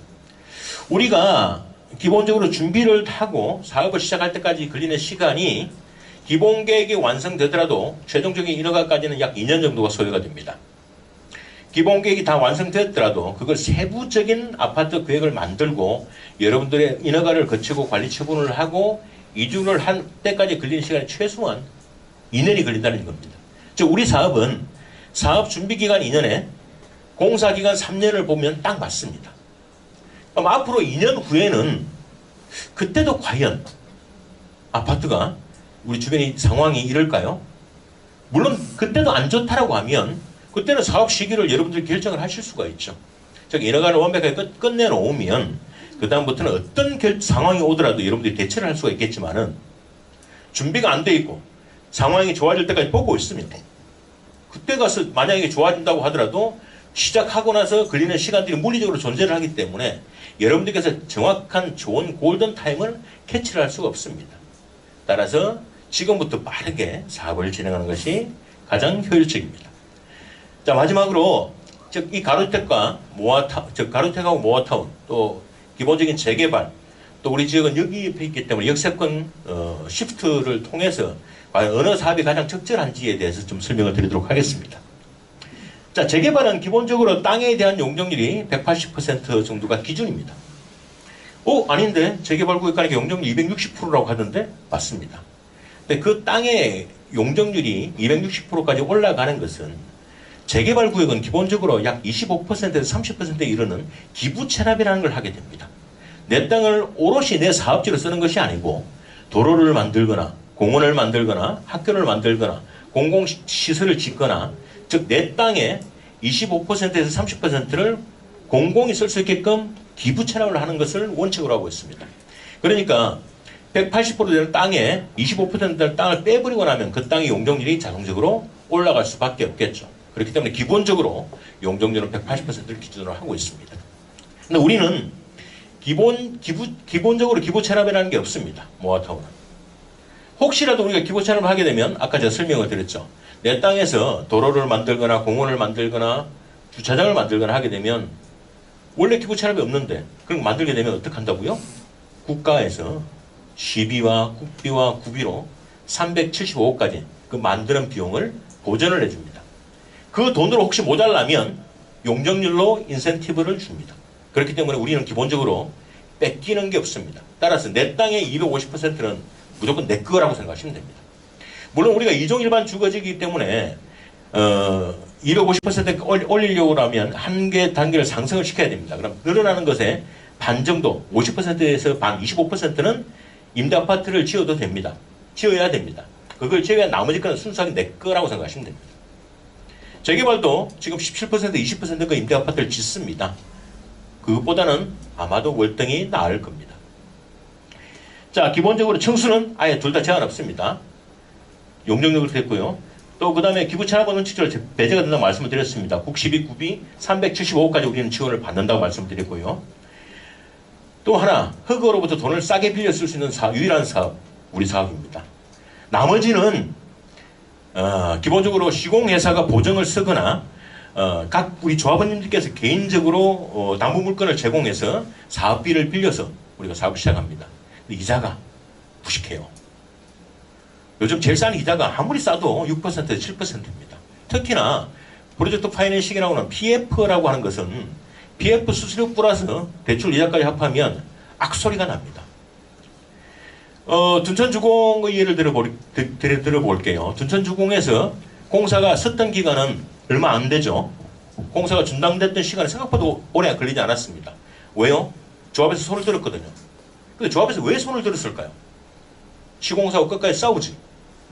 손을 들 수밖에 없는 게 이자 때문에 그렇습니다.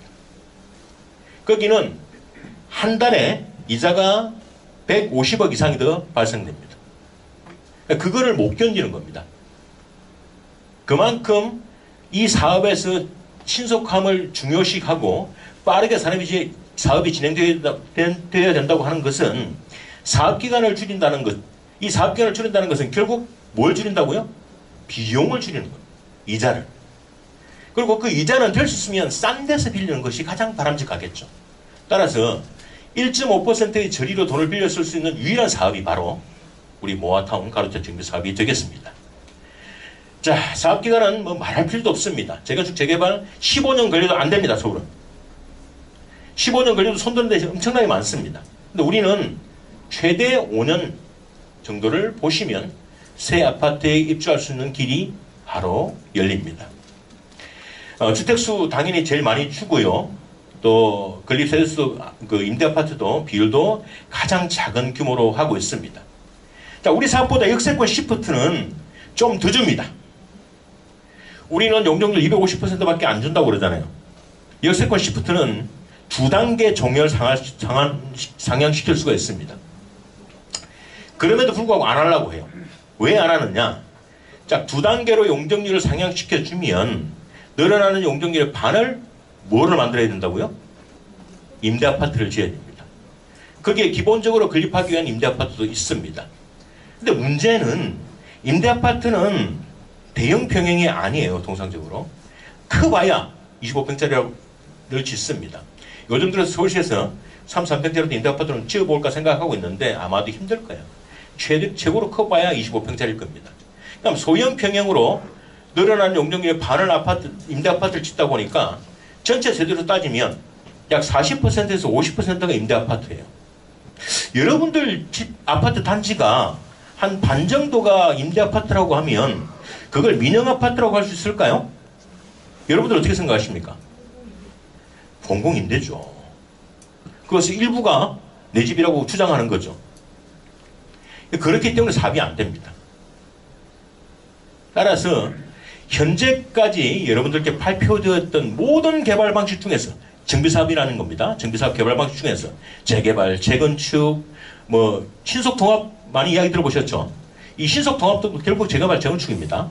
그다음에 뭐 공공개발, 뭐 역세권 시프트, 뭐 모든 사업 방식, 서울시에서 우리가 할 수 있는 모든 사업 방식을 통틀어서 가장 많은 용적률, 가장 빠른 사업 진행, 가장 싼 사업비를 자랑하는 것이 바로 이 모아타운입니다. 그렇기 때문에 서울시가 이 사업에 목을 메고 있습니다. 이전 정부가 뭐 누구 정부라고 말씀 못 드리겠습니다만은 정권을 처음 잡았을 때 20년 집권을 목표로 삼았습니다. 최소한 20년은 집권할 수 있을 것으로 봤어요. 몇 년 만에 끝났습니까? 5년 만에 끝났습니다. 그럼 이 정부는 5년 이후에 또 몇 년을 장담할 수 있을까요? 저는 자신 못한다고 봅니다. 그 전까지는 희한하게도 10년씩 해먹었습니다. 근데 지금부터는 이 정권이 어떻게 될지 또 서울시장이 어떻게 될지 우리가 알 수 있는 방법이 별로 많지를 못합니다. 이게 뭘 뜻하느냐? 서울시가 또 정부가 280만 호의 주택 공급을 약속을 했고요. 서울시도 서울 시내에도 어마어마한 주택의 공급을 약속을 했습니다. 근데 그때 가장 대표적이었던 게 서울시 같은 경우에는 새로운 신규 택지 개발 사업지구를 만들겠다는 거였어요. 그 가장 대표적인 게 어디요? 용산하고 태릉이었습니다. 근데 태릉과 용산이 지금 어떻게 됐을까요? 태릉과 용산에 아파트 지을 수 있는 방법이 없어졌어요. 태릉은 주민 반대로 사업을 못하고 있고, 용산은 국제 무역 도시의 개념으로 바뀝니다. 그 중에 일부가 주택으로 들어가요. 그럼 신규로 주택을 공급할 수 있는 길이 뭐가 있을까요? 없습니다. 서울은. 재건축 재개발 하고 싶죠. 지금 풀어주고 있고 열심히 풀고 있습니다. 근데 하고 싶은데 하려고 하니 시간이 얼마나 걸려요? 10년 이상이 걸립니다. 그럼 지금 해줘 봐야 결실은 누가 봐요? 다음에 봅니다. 그럼 5년 내에 서울시에서 가시적으로 효과를 볼 수 있는 사업이 뭐가 있을까요? 바로 모아타운밖에 없습니다. 이번에 서울시에서 서울시 정책 30개를 대상으로 주민들께 설문조사를 했어요. 뭐가 가장 좋으냐? 거기서 1등 한 게 모아타운입니다. 그럼 1등한 사업 어떤 모델에다가 서울시에서 앞으로 어떻게 할까요? 힘을 더 실어줄 겁니다. 그래서 5년 내에 그것도 서울 도심에 대대적으로 주택을 공급할 수 있는 방식을 선정한 것이 모아타운이고, 이 사업은 앞으로도 상당 기간 동안은 탄력을 받아서 일을 진행할 수밖에 없습니다. 따라서 이런 사업에 여러분들 사업지가 기분 좋게도 선정이 되었기 때문에 여러분들께서 이 사업을 보다 빠르게 진행을 하시는 것이 가장 여러분들의 재산 가치를 크게 키우는 길입니다. 힘들죠. 여러분들 결정하시기도 힘들 거고 선택하시기도 힘들 겁니다. 여러분들이 갖고 계시는 인재 재산이 아마도, 제가 여러분들을 얕보는 건 아닙니다만은 아마도 여러분들이 가지고 계시는 가장 큰 재산일 겁니다.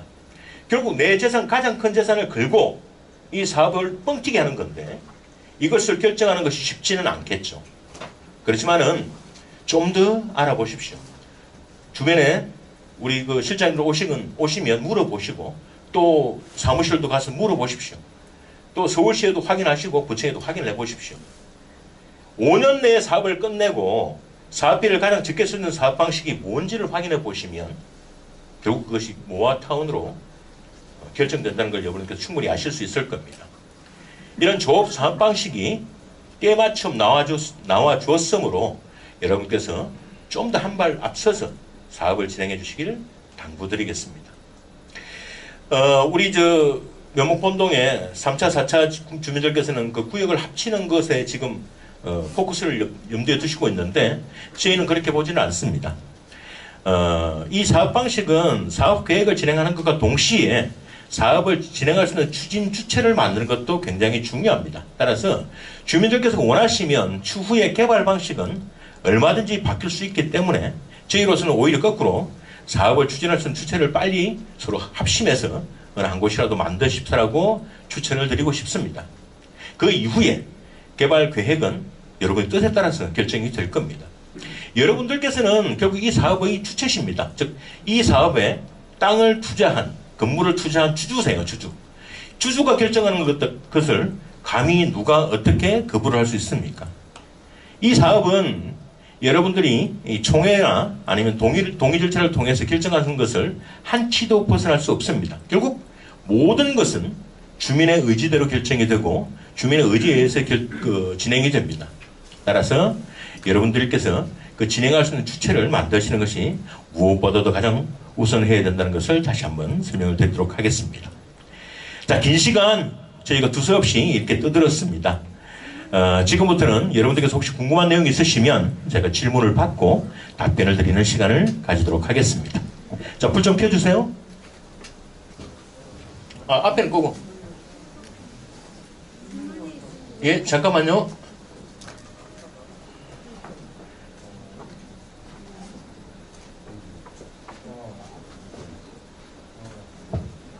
예, 말씀하십시오. 질문 있으시면.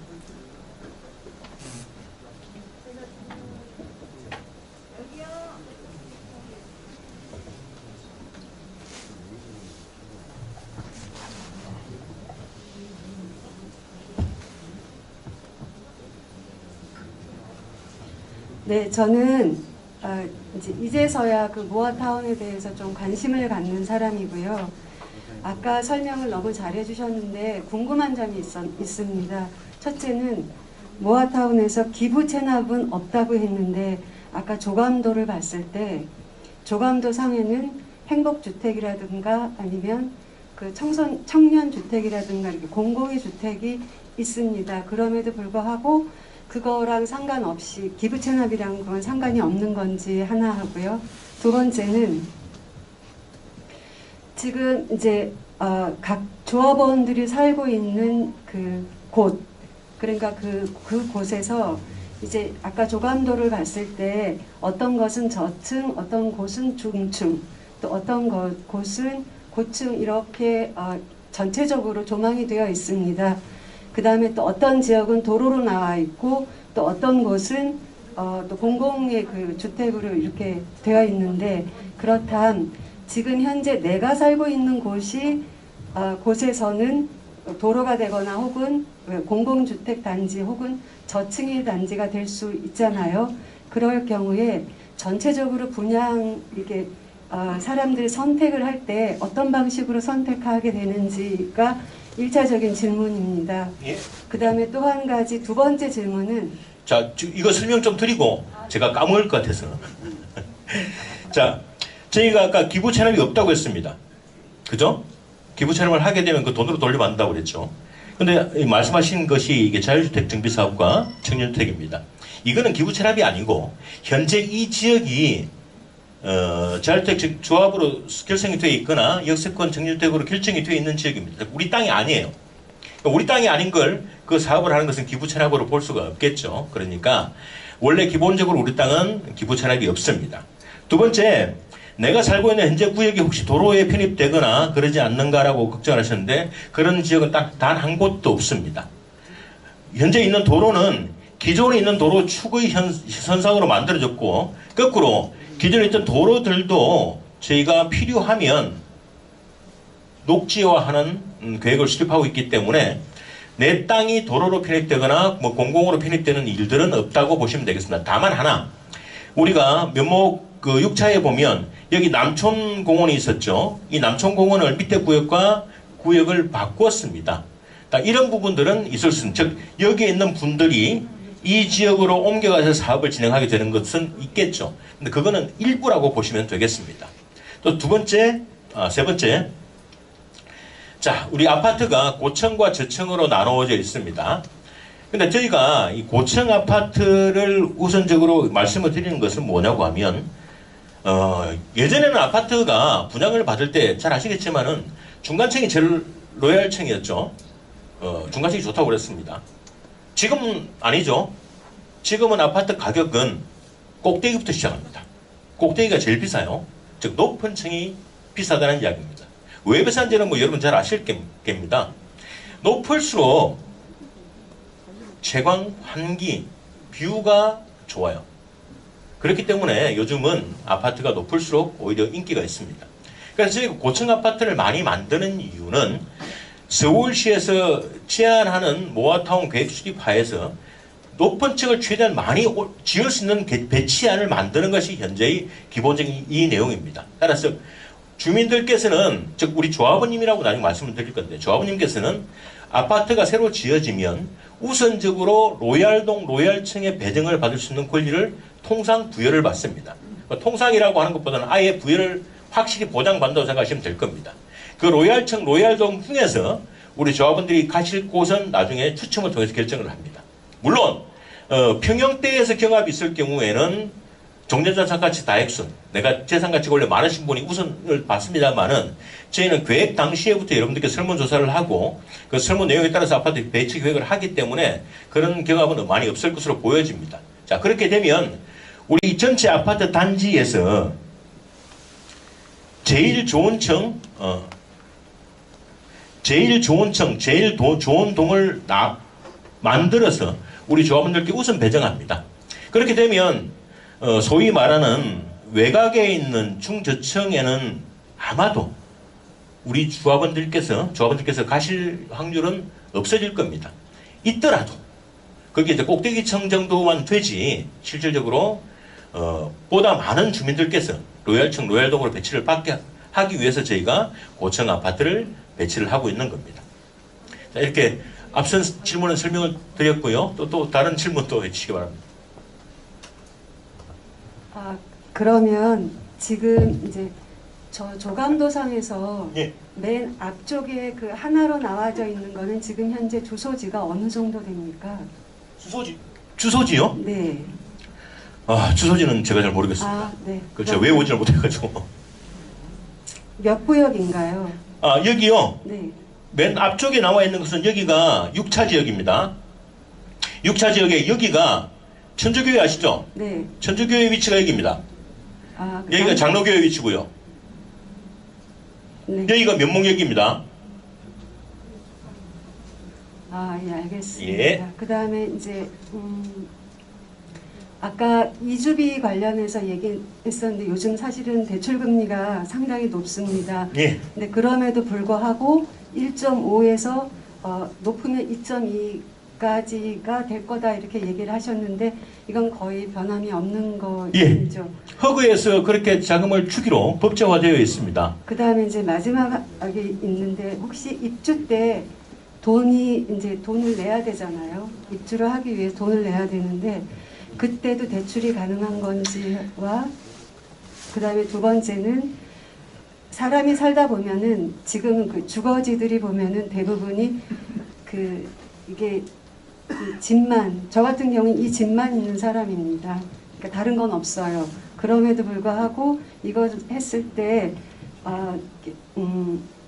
사고라든가 어떤 것이 나서 제가 이 집에 들어갈 수가 없는 상황이 됐습니다. 그러면 그때 혹시 매매를 하게 된다면 어떻게 되는지도 궁금합니다. 조합원 권리 매매, 전매는 가능합니다. 걱정하지 않으셔도 됩니다. 특별한 어떤 사고가 있다라고 하면 더 잘 되죠. 그러니까 걱정하지 않으셔도 되고요. 두 번째, 잔금, 입주 시에 잔금 문제는 예전까지는 안 됐었습니다. 많이. 잔금 대출이 안 됐어요. 왜? LTV 비율이 있기 때문에 우리가 중도금 정도의 대출까지 끝나고 나면 잔금이 안 되는 경우가 있었죠. 근데 지금 이게 풀어졌습니다. 그래서 잔금 대출은 되는데 다만 DSR이라는 게 있습니다. 아직까지는. DSR은 뭐냐면 내가 총부채 비율이라는 게 있어요. 내가 돈을 벌고 있는데 그 돈을 갚아나갈 수 있는 한계가 법으로 존재를 하고 그 존재하는 그 범위를 넘어가게 되면 대출이 안 되는 경우들도 있습니다. 그건 개인적으로 저희가 확인해 봐야 되는 상황이기 때문에 일률적으로 말씀드릴 수는 없지만 기본적으로 현재는 잔금 대출은 가능한 상황입니다. 근데 이 DSR도 언제까지 존재할 것인지 저희도 장담 못합니다. 기본적으로 아파트에 대한 규제들을 많이 풀고 있기 때문에 이 규제도 곧 저희는 어느 정도까지는 해소가 될 것으로 보여집니다. 그 예로 우리 신규 주택 취득자, 생애 첫 주택 취득자에 대해서는 이 90%까지도 가능하도록 되어 있고 5억까지는 9억 이하의 주택에서는 무조건 5억까지는 이 대출이 가능하도록 되어 있기 때문에 그런 거로 봐서는 곧 이 DSR 규제도 풀릴 것으로 생각이 되고 있습니다. 따라서 우리 어르신께서 걱정하시는 부분들은 너무 크게 걱정하지 않으셔도 될 것으로 보여집니다. 혹시 다른 분 또 궁금하신 거 있으시면? 예, 말씀하십시오. 예를 들어서 두 채를 받는 조합원이 계시면 예. 예를 들어 한 채만 받고 한 채는 돈으로 받을 수 있는 건지 아니면 또는 상가를 원하면 상가를 받을 수 있는 건지 1+1 주택을 받으실 수 있는 분은 어떻게든지 가능합니다. 즉 우리가 법으로 세 채까지만 줘. 그 이상 주지 말라고 하기 때문에 못 주는 거지.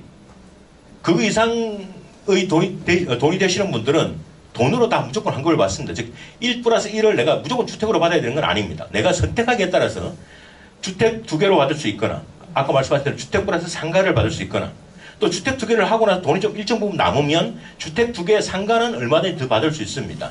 또 세 번째, 나는 싫어. 그냥 큰 거 하나 하고 나머지는 돈을 좀 받아서 갈래 라고 하시면 그것도 충분히 가능합니다. 다만 서울에서 일어나는 정비사업, 재개발, 재건축 뭐 이런 정비사업의 경우를 들어보면 돈으로 받아가시는 것이 가장 하수 중에 한 분입니다. 제일 하수는 뭐가 기분이 나쁜지는 모르겠지만 끝까지 반대해서 청산받으시는 분들, 즉 돈으로 처음 자기 재산을 다 가지고 가시는 분들이 제일 손해를 보시는 분들이고, 그 다음에 우리 나이 드신 분들, 어르신들 중에서 그런 분들이 많으십니다. 자식들한테 어느 정도 재산 다 정해를 하고 뭐 자식들 잘 살고 나도 사는데 내가 뭐 나이가 들어서 큰 주택 필요 없지, 그냥 조그만 거 하나 하고 나머지 돈을 받아서 그 돈으로 나 노후에 생활하는 것이 맞겠다라고 판단하시고 그런 식으로 돈으로 받아가시는 분들이 있는데 저희가 절대 그러지 말라고 합니다. 그냥 주택으로 받으시면 주택에서 생기는 피가 결국 그분의 재산 가치로 늘어납니다. 요즘 여러분들 영모기지론 잘 아시잖아요. 부동산 딱 맡겨놓고 그 돈으로 내 죽을 때까지 쓰시는 것 전혀 지장 없으십니다. 세 번째로 큰 거 하나 받아놓으십시오. 왜요? 혹시라도 여러분들 자녀분들께서 지금 아파트를 가지고 있다고 해서 그냥 내비두시지 마십시오. 서울이 생각보다 늙은 도시입니다. 서울의 주택의 평균 노후도가 20년 이상입니다. 아파트들도요, 생각보다 신축 아파트 그렇게 많이 없습니다. 근데 새로이 생겨진 아파트를 여러분들께서 취득을 하시면 자녀분들께서 갑자기 효자, 효부가 될 수도 있습니다. 거짓말 아닙니다. 그렇기 때문에 여러분들께서는 노후 자금도 영모기지론을 통해서 얼마든지 쓰실 수가 있고, 돈으로 돌려받으면 결국 내 재산가치액만큼 돌려받지만은 그걸 물건으로 돌려받으면 내 재산가치액을 아파트 값을 조합원 가격으로 환산하는 거에다가 추가적으로 그 아파트에 형성되는 피가 추가적으로 생긴다고 보시면 되기 때문에 물건으로 최대한 양껏 받으시는 것이 가장 바람직합니다. 이렇게 말씀드리면, 야, 세금은 자, 양도세 기준 바뀌기 시작하죠. 종부세 기준 바뀌기 시작합니다. 강남에 무식한 아파트 2개를 갖고 있는 놈이나 강북에 적당한 아파트가 2개를 갖고 있는 나나 세율이 똑같았었는데 이거 바뀝니다. 즉 세금의 비율은 언제든지 바뀔 수 있습니다. 그리고 양도세는 내가 팔아서 수익이 생길 때 발생하는 금액이지 내가 안 팔고 있으면 양도세는 안 묻습니다. 그렇기 때문에 될 수 있으면 여러분들의 재산가치만큼은 한도껏 물건으로 받아가길 추천드립니다. 예. 감정평가요. 예. 근데 지금 땅 지분 빌라가 감정평가 그거에 대해서 궁금해서 그런데 빌라를 소유했을 경우에 땅 지분이 다 다르잖아요. 그 지분으로 인해서 그 평가가 되는 건지 아니면 저 매매가가 결정되는 건지. 자, 종전자산가치를 평가할 때 빌라와 주택은 감정평가의 기준이 다릅니다. 왜 다르냐고 하면 우리나라에서는 이 감정평가를 할 때 주택은 주택의 토지의 형상, 토지의 위치, 토지의 쓰임새, 그 위에 있는 건물, 그 안에 들어가 있는 실질적으로 돈이 되는 어떤 시설물까지 다 포함을 해서 각각 평가를 해서 그 전체를 합산하도록 되어 있습니다. 그런데 빌라는 토지가 작죠. 특히나 혹시 우리 중간에 아파트가 있다고 하면 아파트도 마찬가지로 대지 비율이 훨씬 적습니다. 그래서 아파트나 빌라는 어떻게 판매를 하나요? 실제 거주하고 있는 평형대의 규모를 보고 판단을 하고 금액이 결정됩니다. 따라서 주택은 땅의 토지 면적이 기준이 되겠지만은 빌라는 현 시세 감정이 기준입니다. 즉 빌라와 더불어서 우리가 공동주택이라고 이야기하는 것, 다세대, 빌라, 아파트는 현 시세 감정이 기준입니다. 그렇기 때문에 빌라는 대지 평형 수하고는 별로 상관이 없습니다. 그러면은 현 시세면은 지금 현재 공시가로 나와 있는 아니요. 금액이 시세, 현 시세입니다. 다만 우리가 앞으로 사업을 진행해 나가고 뭐 조합이 설립되고 이러면 여러분들 그 빌라는 특히나 투자자들이 좋아하는 물건이에요. 적절한 금액만 물면 소유권을 확보하기가 쉬우니까. 그러면 아파트 여러분들 아마 빌라에는 주택보다도 또 월등히 높은 피가 붙기 시작할 겁니다. 왜? 움직이기 쉬우니까. 근데 그거를 전부 다 인정을 해줄 거예요. 국가가 안 해줍니다. 국가는 어떻게 보느냐고 하면 우리 지역에서 그 빌라의 가격이 움직이는 걸 기준으로 하지 않고 우리 빌라 바로 인근에 있는 바로 인접해 있는 빌라의 가격을 기준으로 봅니다. 그러니까 그 가격도 당연히 우리가 오르면 저희들 좀 따라 오르겠죠.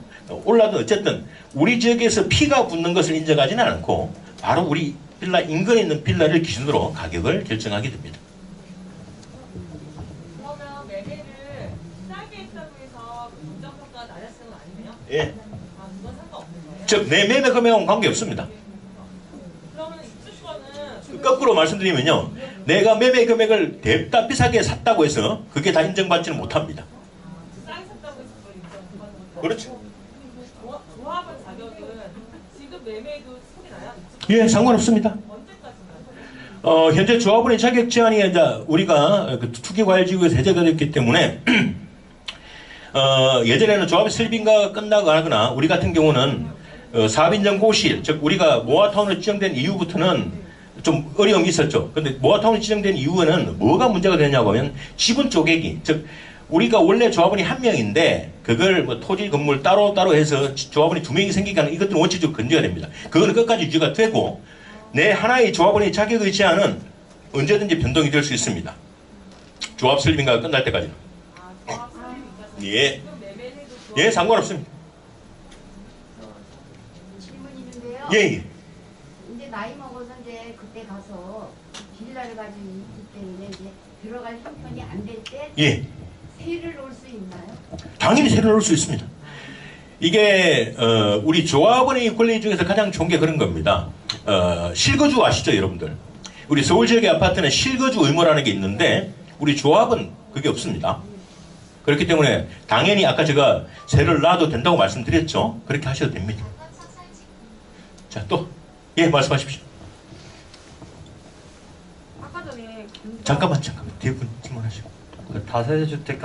다세대주택이랑 빌라 같은 경우에는 현시세 기준으로 하신다고 감정평가가 들어간다고 하셨는데 다가구 주택 같은 경우에는 그러니까 저희가 밑으로 6세대 정도가 더 있거든요, 전세로. 근데 저희만 해당이 되는 거니까 그럼 저희는 대지면적으로 받는 건가요? 아니면 어떻게 감정평가가 어떻게 들어가는 건가요? 다가구는 당연히 감정평가가 기준이 되는데요. 지금 현재 선생님 밑으로 6가구가 있다고 말씀하셨죠. 그죠? 그럼 7가구 정도 되죠. 극단적으로 말씀을 드리면 7가구가 있으면 선생님 땅의 위치가 제가 어딘지 잘 모르겠는데 7세대까지도 받을 수 있습니다. 근데 이거는 극히 예외적인 경우죠. 그 땅의 위치가 너무 좋고 건물을 너무 잘 지어서 권리가액 자체가 7개 정도 가치액이 될 경우를 뜻하는 거니까 그렇게 되지는 못할 겁니다. 다가구 주택이라고 하는 것은 법률적인 용어로 다가구용 단독주택입니다. 즉 단독주택이기 때문에 선생님의 지금 살고 있는 사람들이 주택수 면적의 합계를 가지고 선생님께서 배정을 받을 수 있는 아파트의 개수를 저희가 결정해 드릴 수 있기 때문에 실질적으로 일반적인 재개발에서는 굉장히 소홀히 대접받던 다가구가 우리 같은 모아타운에서 상당히 대접을 받는 경우로 좀 바뀌고 있으니까 아마도 어려움이 없을 거라고 보여집니다. 자, 또 아까 전에 감평가 시세에 맞춰서 된다고 했잖아요. 그 시세에 따로 몇 프로의 그 금액으로 잡히는 건가요? 아니면 그 금액대로 현 시세 감정입니다. 현 시세 감정. 그러니까 그게 내가 실제로 거래하고 있는 금액이 현 시세라고 생각을 하시게 되는 경우가 많은데 그러질 않습니다. 현 시세라고 하는 것은 우리가 KB 부동산 시세도 있고 국토부 시세도 있고 이렇게 다양하게 있습니다.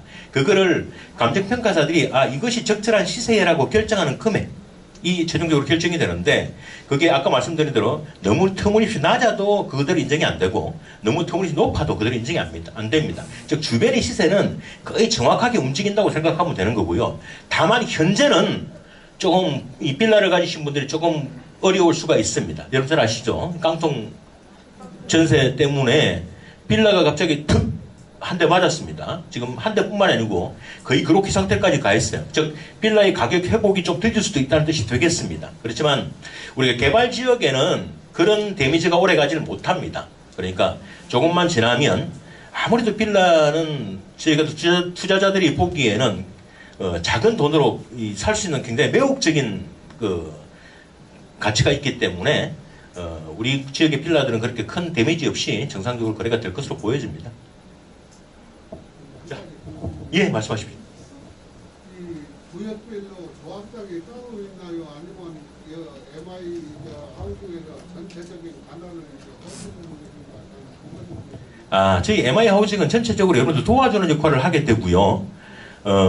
지금 현재 우리가 그 가로태 정비 사업을 시행하기 위한 구역별로 조합장이 결정될 수도 있고, 또는 전체적으로 그 구역을 확대해서 조합을 만드실 수도 있습니다. 즉 어떤 식으로 조합장은 각 구역별로 있고요.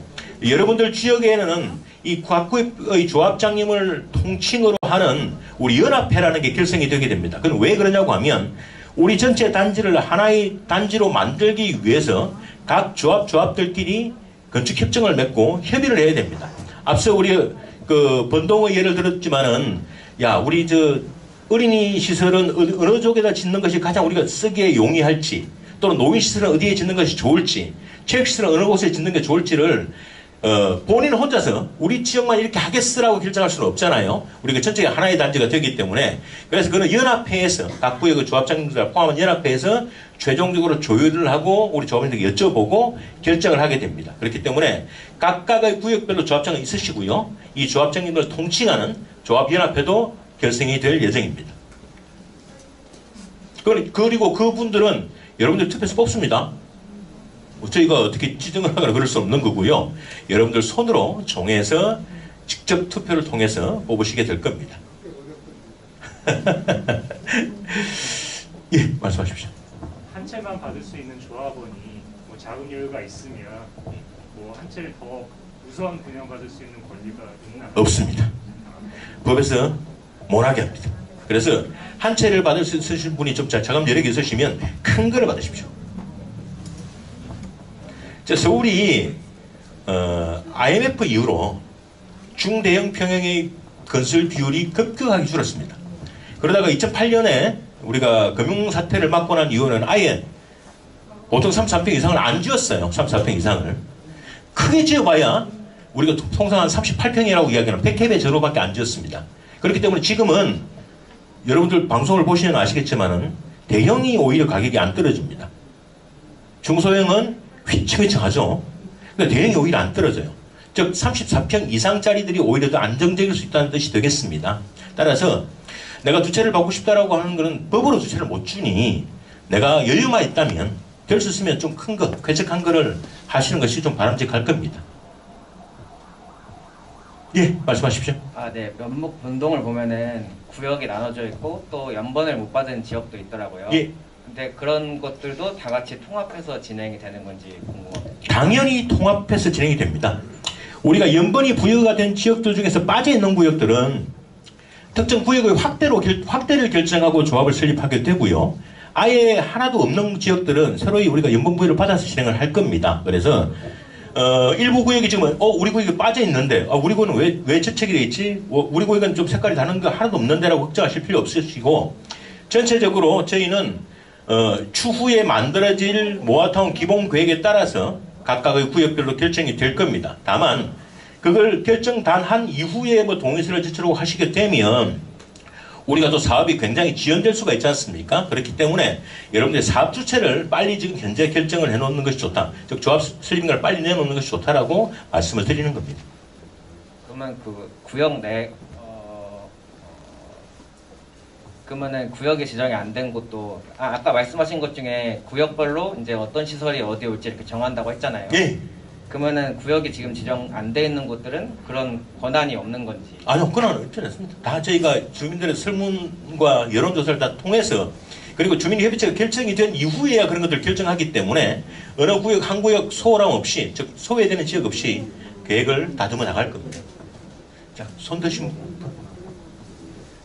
여기 지역 중에 고층 지역이랑 저층 지역이 있잖아요. 예. 그러면은 분담금이라든지 비용이 동일한가요? 다르죠. 자, 아파트 가격이 어떻게 결정된다고요? 아까 중화동 예를 들어보겠습니다. 조합은 평균 1,850만 원. 일반 분양가 2,850만 원이죠. 일반 분양가 제외하겠습니다. 그럼 1,850만 원은 어떻게 결정이 되느냐? 기준층이에요. 즉, 아파트 값은 우리가 종후 자산가치 평가를 해보면 고층이 제일 비쌉니다. 그럼 내 재산가치가 1억인 사람이 고층에 들어가면 1억을 만약에 부담을 해야 된다고 예를 들겠습니다. 그러면 그 밑에 채워놓으면 좀 줄어들어요.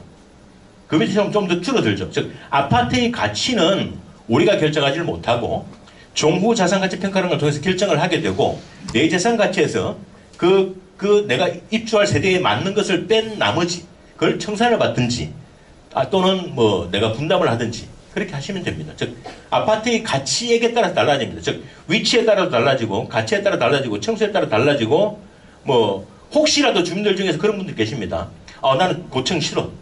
그냥 1층에 살래라는 분들이 생각보다 있으세요. 그분들의 경우에는 아마도 제일 많이 돈을 남기겠죠. 왜? 1층이 제일 싸니까요.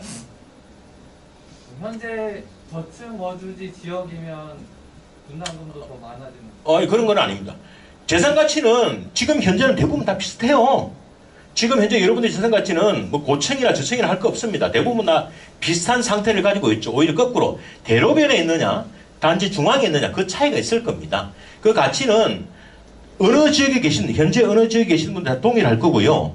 그 동일한 분들이 추후에 아파트를 내가 어떻게 배정받느냐에 따라서 분담을 하거나 하는 것이 좀 달라진다는 내용밖에 없습니다.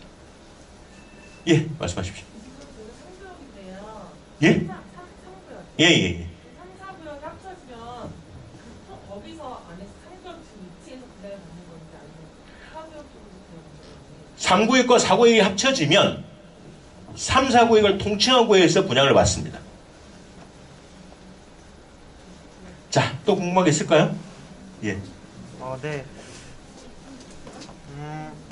그 조합원 등록을 자녀로 따로 할 수 있는 건지 그러면은 등록을 한다면은 이제 증여나 그런 세금 문제가 발생하는지 궁금해서요. 자, 일단 조합원은 등기상 소유자여야만 됩니다. 즉 아버지 소유면 당연히 아버지밖에 못하죠. 근데 우리 사업의 또 다른 이름이 뭐냐고 하면 정의의 왕입니다. 이게 왜 그러냐고 하면 우리 지금 현재 땅의 재산 가치는 재개발도 동일합니다. 재개발도 동일하고 우리 사업도 동일한데 우리 가치액과 이게 실제로 아파트가 나중에 지어졌을 때의 가치액은 월등한 차이가 있습니다. 그렇기 때문에 지금 현재 정의를 받는 것이 즉 정의라고 하는 것은 지금 현재의 재산 가치를 토대로 받는 거거든요. 그렇기 때문에 지금 받는 것이 가장 저렴하게 정의를 해줄 수 있는 새로운 아파트를 정의를 해줄 수 있는 방법이에요.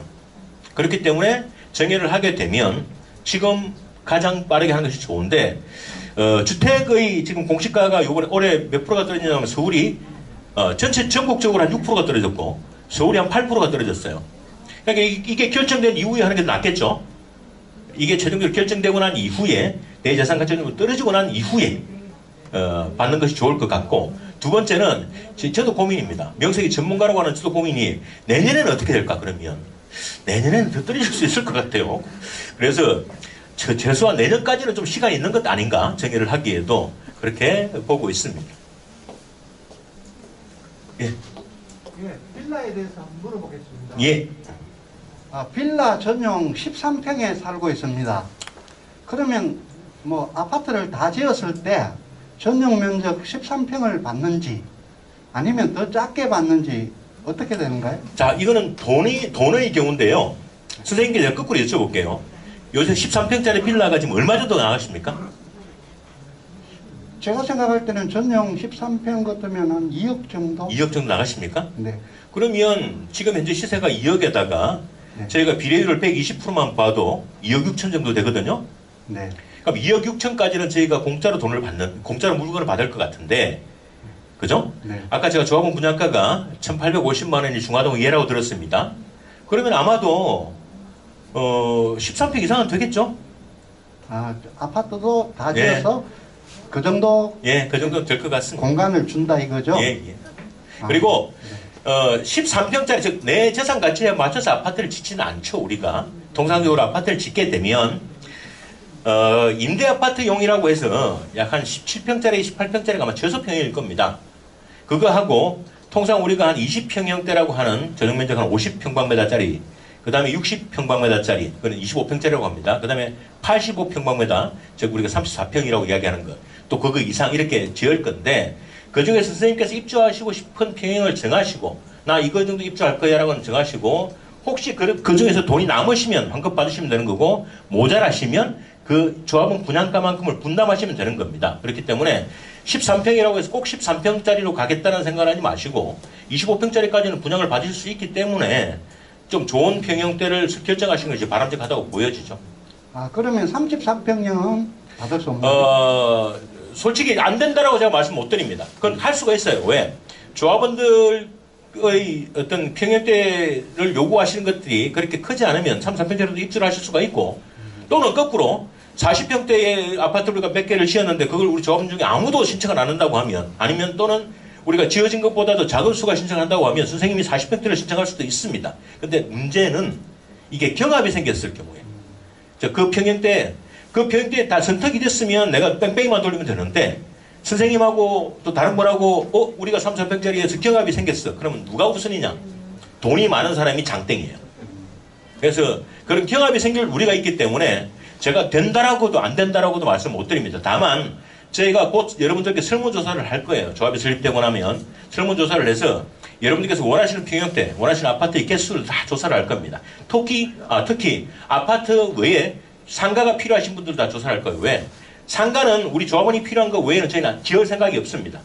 리스크이기 때문에 그렇습니다. 그래서 조합원들이 원하시는 여러 가지 평형대를 다 설문조사를 하고 그걸 토대로 저희가 아파트 배치 계획안을 또다시 바꿀 겁니다. 그렇기 때문에 그때 선생님께서 원하시는 평형대를 적어내시면 될 수 있으면 그게 가능하도록 할 겁니다. 다만 생각보다 우리 조합원님들께서 원하시는 평형대가 다 크다. 전부 다 33평 자체를 갈 거야라고 하면 아마도 조합원 세대 수밖에 안 나올 거예요. 다 지어봐야. 그럴 경우에는 피 터지게 싸울 수밖에 없겠죠.